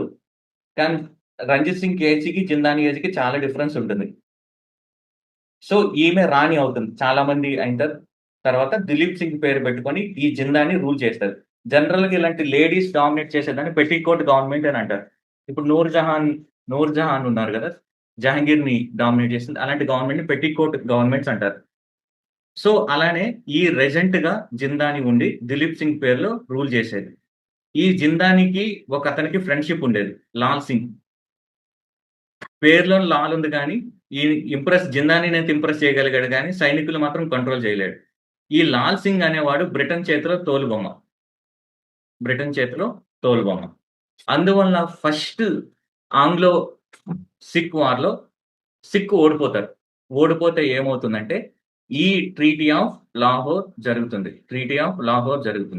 ఈ ట్రీటీ ఆఫ్ లాహోర్ ప్రకారం కొన్ని అగ్రీమెంట్ జరుగుతుంది. కొంత డబ్బులు కట్టాలి అవన్నీ కూడాను. ఆ డబ్బులు అప్పు తీర్చలేకే కాశ్మీర్‌ని సిక్ రూలర్స్, డోగ్రా రూలర్స్‌కి అమ్మేస్తారు. అందువల్ల కాశ్మీర్ ఇండిపెండెన్స్ వచ్చినప్పుడు డోగ్రా ఫ్యామిలీ కంట్రోల్ ఉంటుంది. ఎందుకు వాళ్ళ కంట్రోల్‌లోకెళ్ళిందంటే, ఈ ట్రీటీ ఆఫ్ లాహోర్ ప్రకారం ఒక కోటి ఎంతో కట్టమంటారు. వీళ్ళ దగ్గర డబ్బులు లేకపోతే కాశ్మీర్ రీజియన్‌ని 70,00,000కి సిక్ వాళ్ళు అమ్మేస్తారు Dogra ruler. Treaty of Lahore. ఈ ట్రీటీ ఆఫ్ లాహోర్ తర్వాత గూడా జిందాని కంట్రోల్ చేసేది.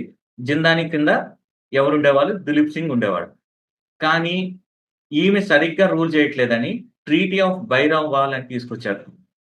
ట్రీటీ ఆఫ్ స్పెల్లింగ్ అటు ఇటుగా ఒక్కొక్క చోట ఉంటే బైరావాల్ అనేది తీసుకొచ్చి, దీని ప్రకారం జిందానిని అమ్మ నువ్వు వారణాసికెళ్ళిపో. నేను రూల్ చేస్తానని లారెన్స్ అనేవాడొచ్చాడు. యాక్చువల్‌గా సిక్ ఎంపైర్‌ని ఎవరు రూల్ చేస్తున్నట్టు ఇప్పుడు? బ్రిటనే రూల్ చేస్తుంది. In the name of Dilip Singh. అయినా కూడా బ్రిటన్ యొక్క ఆశలు తీరలేదు. డల్హౌసీ వచ్చాడు 1848లో. డల్హౌసీ వచ్చిన వెంటనే ఏం చేశాడు? వాడికి పంజాబ్ కావాలని ఏదో ఒక రీజన్ కోసం వెతికాడు. ఆ రీజనే ముల్తాన్‌లో ఒక సిక్ గవర్నర్ ముల్తాన్‌లో ఎప్పుడైతే తిరుగుబాటు చేశాడో యుద్ధం ప్రకటిస్తాడు. పెద్ద సైన్యమే లేని దాంట్లో యుద్ధం ఏముంటుంది?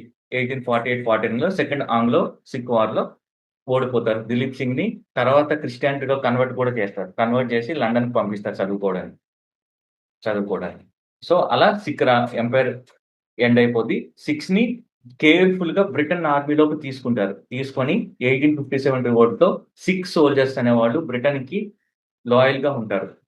అందువలన స్టిల్ బ్రిటన్ ఇండియన్ ఆర్మీలో సిక్స్ అనేవాళ్ళు ప్రిడామినెంట్ రోల్ ప్లే చేస్తారు. కమిషన్డ్ ఆఫీసర్స్‌గా. ఈవెన్ ఆంధ్ర నుంచి, ఉత్తరాంధ్ర నుంచి వెళ్ళిన వాళ్ళు సిపాయిలుగా ఇలా ఉంటారేమో గానీ, సిక్ సోల్జర్స్ అనేవాళ్ళు అప్పటి నుంచి ఉన్నారు గాబట్టి కమిషన్డ్ ఆఫీసర్స్‌గా ఉంటారు. అందుకనే వాళ్ళు మేజర్ జనరల్, బ్రిగేడియర్ ఆ రోల్స్‌లో ఎక్కువగా ఉంటారు. సో, ఇది సిక్‌కి సంబంధించి. ముల్తాన్‌కి చెందిన మూల్ రాజ్ వీళ్ళందరూ తిరుగుబాటు. ట్రీటీ ఆఫ్ అమృత్సర్ మనం ఆల్రెడీ డిస్కస్ చేసాం. ఆంగ్లో ఆఫ్ఘన్ వార్ అయినప్పుడు ఎవరు గవర్నర్ జనరల్? ఒకడు పోయాడన్నా గదా! ఆ పోయిన వాడి పేరు షా షుజా. ఎవరు గవర్నర్ జనరల్? ఆక్లాండ్. యాక్చువల్‌గా ఆక్లాండ్ టైమ్‌లో ఓడిపోతారు. నెక్స్ట్ వచ్చిన వాడు ఎలెన్ బరో టైమ్‌లో సింధ్ ఆక్యుపై అవుద్ది. ఫస్ట్ ఆంగ్లో సిక్ వార్ కూడా జరుగుతుంది ఎలెన్ బరో టైమ్‌లో. Next battle of Buxar Hector Munro.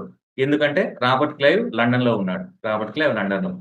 Kittur Chennamma, Rani Chennamma doctrine of lapse Dalhousie introduce చేశారు. ఎవరికైతే బ్రిటన్ రాజ్యం ఇచ్చిందో వాళ్ళకి వారసులుండరో అలాంటి రాజ్యాన్ని రాజ్య సంక్రమణ సిద్ధాంతం ద్వారా డాక్ట్రిన్ ఆఫ్ ల్యాబ్స్ ద్వారా బ్రిటన్ లాక్కుంటుంది. అది యాక్చువల్‌గా సిస్టమాటిక్‌గా డెవలప్ చేసింది డల్హౌసీ గాని ముందు కూడా వాడారు.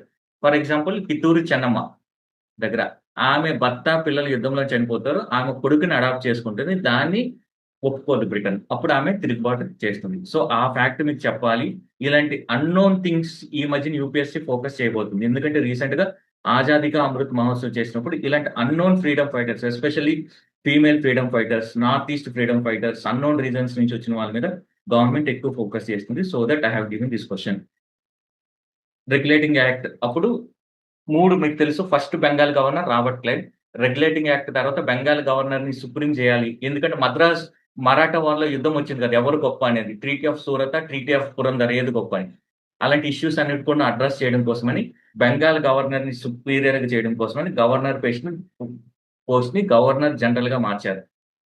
1773 గవర్నర్ జనరల్ 1833కి వచ్చేటప్పటికి ఇండియా మొత్తానికి ఒకరు కావాలి. ఒక స్టేట్‌కి కంట్రోల్ ఉండకూడదు కాబట్టి గవర్నర్ జనరల్ ఆఫ్ ఇండియాగా మార్చారు. అది విలియం బెంటిక్. ఇది easy question. Pits India act, regulating యాక్ట్‌లో ప్రాబ్లమ్స్ వలన బోర్డ్ ఆఫ్ కంట్రోల్‌ని క్రియేట్ చేసింది. అది అడ్మినిస్ట్రేషన్ చూసుకుంటుంది. Court of directors revenue. Nandakumar case, famous Nandakumar case. ఇది రెగ్యులేటింగ్ యాక్ట్ ప్రకారం సుప్రీం కోర్ట్‌ని పెట్టారు. సుప్రీం కోర్ట్‌ని పెట్టి ఫస్ట్ సుప్రీం కోర్ట్ దానికి చీఫ్ జస్టిస్‌గా సర్ ఎలిజా ఇంపే ఉండేవారు. యాక్చువల్‌గా ఇప్పుడున్న సుప్రీం కోర్ట్‌ని, ఆ సుప్రీం కోర్ట్‌ని కంపేర్ చేయకూడదు. అప్పుడు ప్రతి ప్రెసిడెన్సీలో కూడాను సదర్ దివానీ అదాలత్, సదర్ నిజామత్ అదాలత్ అని 2 ఉండేవి. అవి యాక్చువల్‌గా సుప్రీం కోర్ట్‌లో పనిచేసేవి. ప్రతి ప్రెసిడెన్సీలో ఉండేవవి. మద్రాసులో ఉండేవి, బొంబాయిలో ఉండేవి, బెంగాల్‌లో కూడా ఉండేవి. అయితే ఈ సుప్రీం కోర్ట్ యొక్క జ్యూరిస్డిక్షన్ సరిగ్గా డిఫైన్ చేయలేదు 1773 రెగ్యులేటింగ్ యాక్ట్‌లో. మిస్‌ఇంటర్‌ప్రిటేషన్‌కి దారి తీసింది. యాక్చువల్‌గా సుప్రీం కోర్ట్‌ని పెట్టిన ఇంటెన్షన్ ఏంటంటే, యూరోపియన్స్‌కి అలానే కంపెనీ అఫీషియల్స్‌ని కలకత్తాలో ట్రైల్ చేయడం కోసమని పెట్టిందిది సుప్రీం కోర్ట్‌ని. సెపరేట్‌గా ఇండియన్స్‌కి బీహార్, పాట్నా, ఒరిస్సా వీటన్నిటిని చూడడం కోసమని ఆల్రెడీ సదర్ దివానీ అదాలత్, సదర్ నిజామత్ అదాలత్ ఉన్నాయి. ఈ నందకుమార్ కేస్‌లో ఏం చేశారంటే, వాన్ హేస్టింగ్, రాబర్ట్ క్లైవ్ ఇద్దరు కూడా కరప్ట్. వాన్ హేస్టింగ్ కరప్షన్‌ని కూడాను ఈ నందకుమార్ ఎక్స్‌పోజ్ చేస్తుంటాడు. ఎక్స్‌పోజ్ చేస్తే సర్ ఎలిజా ఇంపే ఏం చేస్తాడంటే, ఈయన్ని ఒక ట్రివియల్ చార్జెస్ పైన ఫోర్జరీ మీద ఉరి శిక్ష ఏస్తాడు. యాక్చువల్‌గా అప్పుడు క్రిమినల్ లా అనేది ఇస్లామిక్ లా ప్రకారం ఉండేది యాక్చువల్‌గా. అప్పటికి పీనల్ కోడ్ లేదు, ఏమీ లేదు. పర్షియన్ ప్రకారం ఉండేది. ఖురాన్, షరియత్ ప్రకారం ఉండేది. బట్ వాళ్ళేం చేశారంటే మిస్‌ఇంటర్‌ప్రిట్ చేసి నందకుమార్‌కి ఉరిశిక్ష ఏస్తారు. అది ఫేమస్ నందకుమార్ కేస్. దాని తర్వాత డిఫైన్ చేశారు. సుప్రీం కోర్ట్ యొక్క రోల్ ఏంటనేది డిఫైన్ చేశారు. ఇనీషియల్‌గా సివిల్ సర్వీసెస్‌ని వార్న్ హేస్టింగ్స్ పెట్టినా కార్న్వాలిస్ అనగానే మీకు గుర్తుకు రావాల్సింది ఆంగ్లసైజ్డ్ ఇండియన్ అడ్మినిస్ట్రేషన్, యూరోపియనైజ్డ్ ఇండియన్ అడ్మినిస్ట్రేషన్. యూరోప్‌లో ఉన్న ప్రాక్టీసెస్ అన్ని కూడాను కార్న్వాలిస్ తీసుకొచ్చాడు. ఈ కలెక్టర్ సిస్టమ్‌ని డెవలప్ చేసింది ఎవరంటే కార్న్వాలిస్. అందువలన ఆయన్ని ఫాదర్ ఆఫ్ సివిల్ సర్వీసెస్ అంటారు. దానిలో భాగంగా ఆయన కార్న్వాలిస్ కోడ్ తీసుకొస్తాడు. ఆ కోడ్‌లో భాగంగానే సెపరేషన్ ఆఫ్ పవర్స్ తీసుకొస్తాడు. కలెక్టర్ పవర్‌ని సెపరేట్‌గా, మేజిస్ట్రేట్ పవర్‌ని సెపరేట్‌గా చేస్తాడు. ఈవెన్ సూపరింటెండెంట్ ఆఫ్ పోలీస్‌ని కూడా ఆయనే క్రియేట్ చేస్తాడు కార్న్వాలిస్. కానీ ఎలా రిక్రూట్ చేసేవాళ్ళంటే ఆ సివిల్ సర్వెంట్స్‌ని ప్యాట్రనైజ్ సిస్టమ్‌లో. సపోజ్ కంపెనీ యొక్క డైరెక్టర్‌కి బావమరిది ఉంటే, ఆ బావమరిదిని తీసుకొచ్చి ఇక్కడ అపాయింట్ చేస్తారు. ఎగ్జామ్ బేస్డ్ కాదు. 1833 యాక్ట్‌లో ఏం చెప్పారంటే for the first time Britain parliament ఏం చెప్పిందంటే, మేము రేస్, రిలీజియన్ బట్టి మేము డిస్క్రిమినేట్ చేయమని చెప్పింది. థియరిటికల్‌గా చెప్పినా కూడా ప్రాక్టికల్‌గా కంపెనీ డైరెక్టర్స్ ఒప్పుకోలేదు. ఒప్పుకోకపోవడం వల్ల ఇంప్లిమెంట్ కాలేదు. దీనికి కంటిన్యూయేషన్‌గా 1853లో కాంపిటేటివ్ ఎగ్జామ్స్ పెడతామని చెప్పింది. ఈ వరల్డ్‌లో ఫస్ట్ కాంపిటేటివ్ ఎగ్జామ్స్ చైనాలో జరిగాయి. అయినా కూడా ఇంప్లిమెంట్ అవ్వలేదు. ఎప్పుడైతే 1857 రివోల్ట్ జరిగిందో అప్పటి నుంచి కాంపిటేటివ్ ఎగ్జామ్స్ ద్వారా ఇండియాని కూడా తీసుకోవడం జరిగింది. అలా సెలెక్ట్ అయిన వాడే Satyendranath Tagore first ICS. So, అది మొత్తం మ్యాటర్. రైతువారీ సెటిల్‌మెంట్ వచ్చినప్పుడు ఇది ఈజీ క్వెషన్ ఇది. థామస్ మున్రో అప్పుడు గవర్నర్ జనరల్ ఎవరంటే లార్డ్ హేస్టింగ్స్. 1830 నుంచి 23 వరకు ఉంటాడు. ఈయన ఫైటింగ్ గవర్నర్ జనరల్ అంటారు. 1830 నుంచి 23 వరకు. Fighting governor general. ఏ చిన్న రీజన్ వచ్చినా కూడా ఫైట్ చేస్తుంటాడు. సో, మిగతావన్నీ కూడా ఈజీ. పర్మనెంట్ సెటిల్‌మెంట్ మెకంజీ కాదు. జాన్ షోర్ మినిట్స్. ఫేమస్ జాన్ షోర్ మినిట్స్. యాక్చువల్ కార్న్వాలిస్ రాకముందే జాన్ షోర్ రెవెన్యూ మీద వర్క్ చేసి మొత్తం పెడతాడు. కార్న్వాలిస్ దాన్ని అడాప్ట్ చేస్తాడు. కంపెనీ మోనోపోలీ పార్షియల్‌గా 1813లో ఎండ్ అయింది. కంప్లీట్‌గా 33 యాక్ట్‌లో ఎండ్ అయింది. ఆ 2 వదిలేసారంటే చైనాతో టీ ట్రేడ్. ఆ 2 కూడా 1833లో వదిలేసారు. ఎందుకు అనేది రాణి అబక్కా చౌత క్వీన్ ఆఫ్ ఫుల్లాల్. జనరల్‌గా మనం బ్రిటన్‌కి వ్యతిరేకంగానే తిరుగుబాటు చేసామనుకుంటారు. కానీ పోర్చుగీస్ వ్యతిరేకంగా కూడా తిరుగుబాటు జరిగింది. అది కూడా లేడీ తిరుగుబాటు చేసింది. అందువలన అది ఇంపార్టెంట్. అందువలన ఈ క్వెషన్ ఇవ్వడం జరిగింది. రాణి అబక్కా. పోర్చుగీస్ వ్యతిరేకంగా ఇది ఎక్కడుంటుందంటే దక్షిణ కన్నడ రీజియన్‌లో ఉంటుందండి. దక్షిణ కన్నడ రీజియన్‌లో ఉంటుందది. వార్న్ హేస్టింగ్స్ కాదు father of Indian civil services. నాకు టైం లేదు. లేదంటే ఇంకా ఎలాబొరేట్‌గా చెప్పేవాడిని. కార్న్వాలిస్ జరిగారు. విలియం బెంటిక్ కాదు కోడ్‌ని క్రియేట్ చేసింది. కార్న్వాలిస్ కోడ్ క్రియేట్ చేసింది. విలియం బెంటిక్ ఏం చేశాడంటే కోర్ట్‌లో లాంగ్వేజ్‌ని మార్చాడు. లోవర్ లెవెల్ కోర్ట్‌లో వెర్నాక్యులర్ లాంగ్వేజ్, హైయర్ కోర్ట్‌లో ఇంగ్లీష్, పర్షియా ఉండేది. ఇప్పుడు కూడా హైకోర్ట్, సుప్రీం కోర్ట్‌లో అఫీషియల్ లాంగ్వేజ్ ఇంగ్లీష్. ఈవెన్ మీరు ఏదైనా తెలుగు డాక్యుమెంట్ ఉంటే, ఆ తెలుగు డాక్యుమెంట్‌ని ట్రాన్స్‌లేట్ చేసి ఇవ్వాలి. ఎందుకంటే జడ్జెస్ బయట నుంచి కూడా వస్తారు.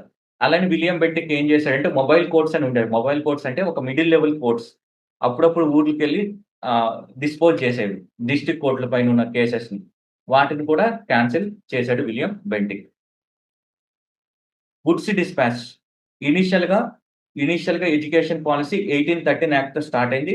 ₹1,00,000 ఇండియాలో ఎడ్యుకేషన్ డెవలప్ చేయడం కోసమని ఇచ్చారు. బట్ ఏ ఎడ్యుకేషన్ మీద యూరోపియన్ ఎడ్యుకేషనా? ఒక క్వెషన్ ఏ లాంగ్వేజ్? ఇండియన్ లాంగ్వేజెసా? ఇంగ్లీష్ లాంగ్వేజ్ అని ఈ 2 క్వెషన్స్ మీద ఇష్యూ ఉండి ఖర్చు పెట్టలేదు. 1833లో విలియం బెంటిక్ వచ్చి దాంట్లో మెంబర్‌గా ఎగ్జిక్యూటివ్ కౌన్సిల్ మెంబర్‌గా మెకాలే వచ్చాడు. మెకాలే మినిట్స్ ద్వారా ఇంగ్లీష్ ఎడ్యుకేషన్‌ని యూరోపియన్ నాలెడ్జ్‌ని పెట్టారు. మెకాలే ఒక ఫేమస్ స్టేట్మెంట్ చెప్తాడు.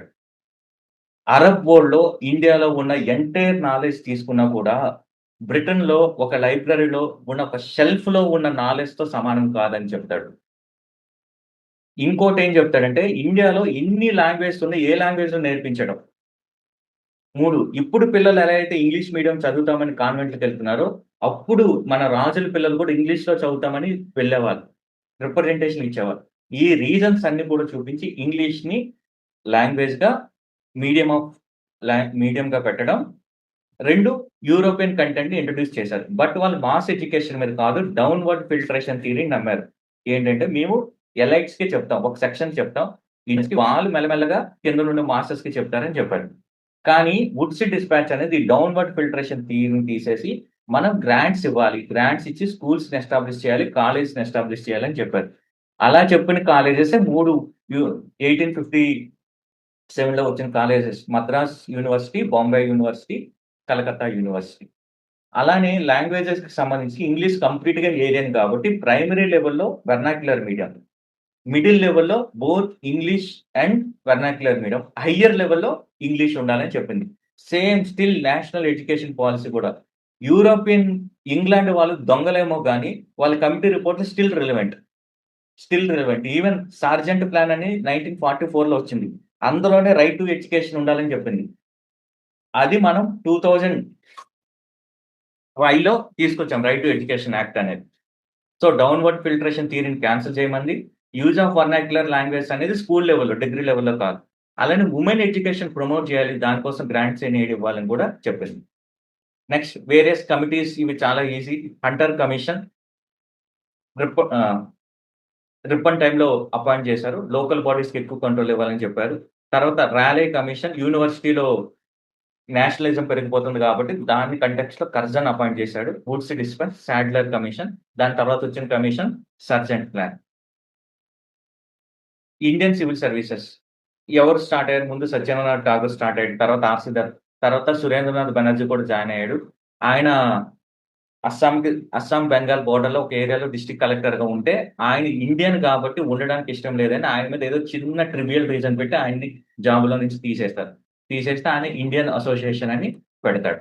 సో, ఆయన ఫేమస్ మోడరేట్ లీడర్ కూడా ఆయన సురేంద్రనాథ్ బెనర్జీ.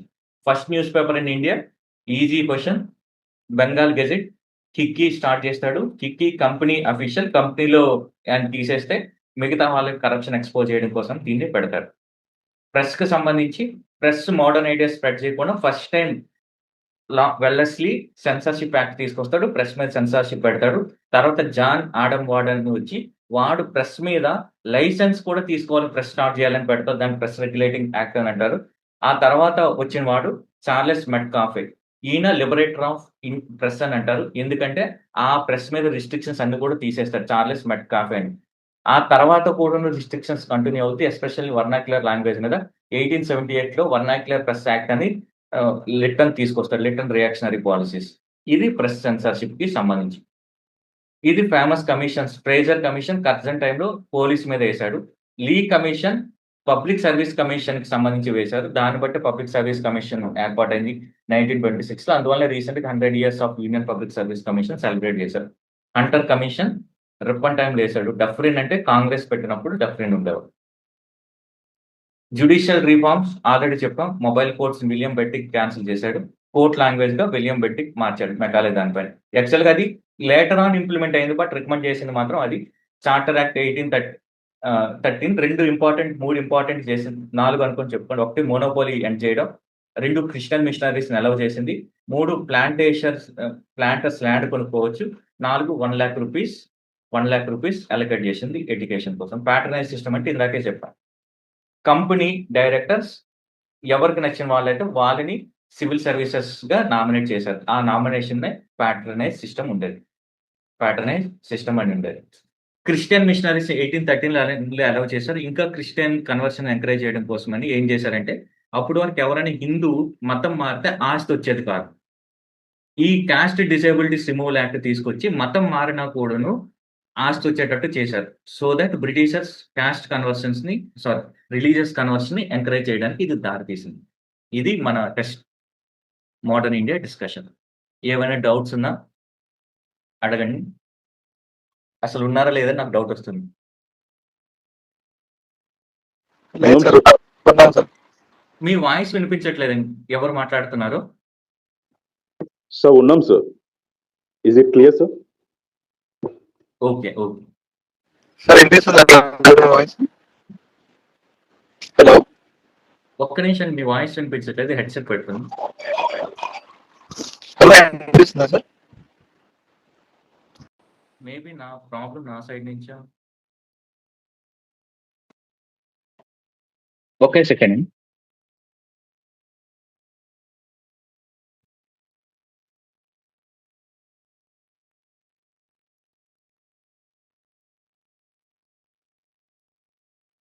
ఇప్పుడు మాట్లాడండి.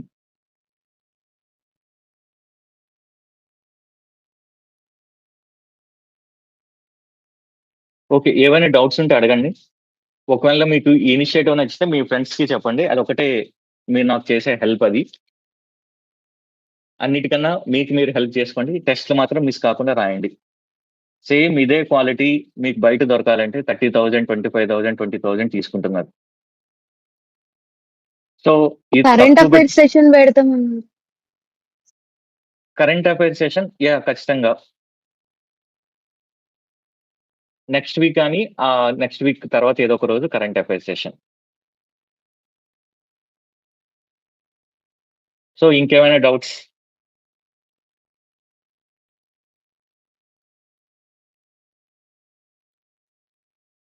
టెస్ట్ మాత్రం రాయండి, నెగ్లెక్ట్ చేయొద్దు. మిస్టేక్స్ ఏంటో చూడండి. టెస్ట్ రాయడం ఒకటే కాకుండా ఎక్కడ మిస్టేక్ చేస్తున్నాను, ఎందుకు మిస్టేక్ చేస్తున్నాను, ఎలిమినేట్ చేయలేకపోతున్నానా, నాకు ఫౌండేషన్ కరెక్ట్గా లేదా, అసలు క్వశ్చనే అర్థం కావట్లేదా, అసలు నేను ఎగ్జామ్ రాసినప్పుడు బ్రెయిన్ అప్లై చేయట్లేదా, ఈ రీజన్స్ అన్ని కూడా మీకు మీరు ఒక డాక్టర్లా అనలైజ్ చేసుకోండి. అనలైజ్ చేసుకొని కరెక్ట్ చేసుకోండి. టైం మాత్రం వేస్ట్ చేయొద్దు. ఏం డౌట్స్ లేకపోతే సెషన్ క్లోజ్ చేస్తానండి. ఒకవేళ ఈ టెస్ట్ మీకు నచ్చితే జస్ట్ మీరు మీ ఫ్రెండ్స్తో షేర్ చేయండి. అంతే. రివిజన్ ఎలా చేయాలండి? మన ఈ షెడ్యూల్ని ఫాలో అవ్వండి. ఏదైతే ఈ మెంటర్షిప్లో షెడ్యూల్ ఫాలో అయితే మీకు రివిజన్ ఆటోమేటిక్గా జరుగుతుందండి. డీటెయిల్గా మనం ఆ షెడ్యూల్లోనే ఉంటుంది కాబట్టి దాన్ని ఫాలో అయినా కూడా మీకు సరిపోతుంది అది.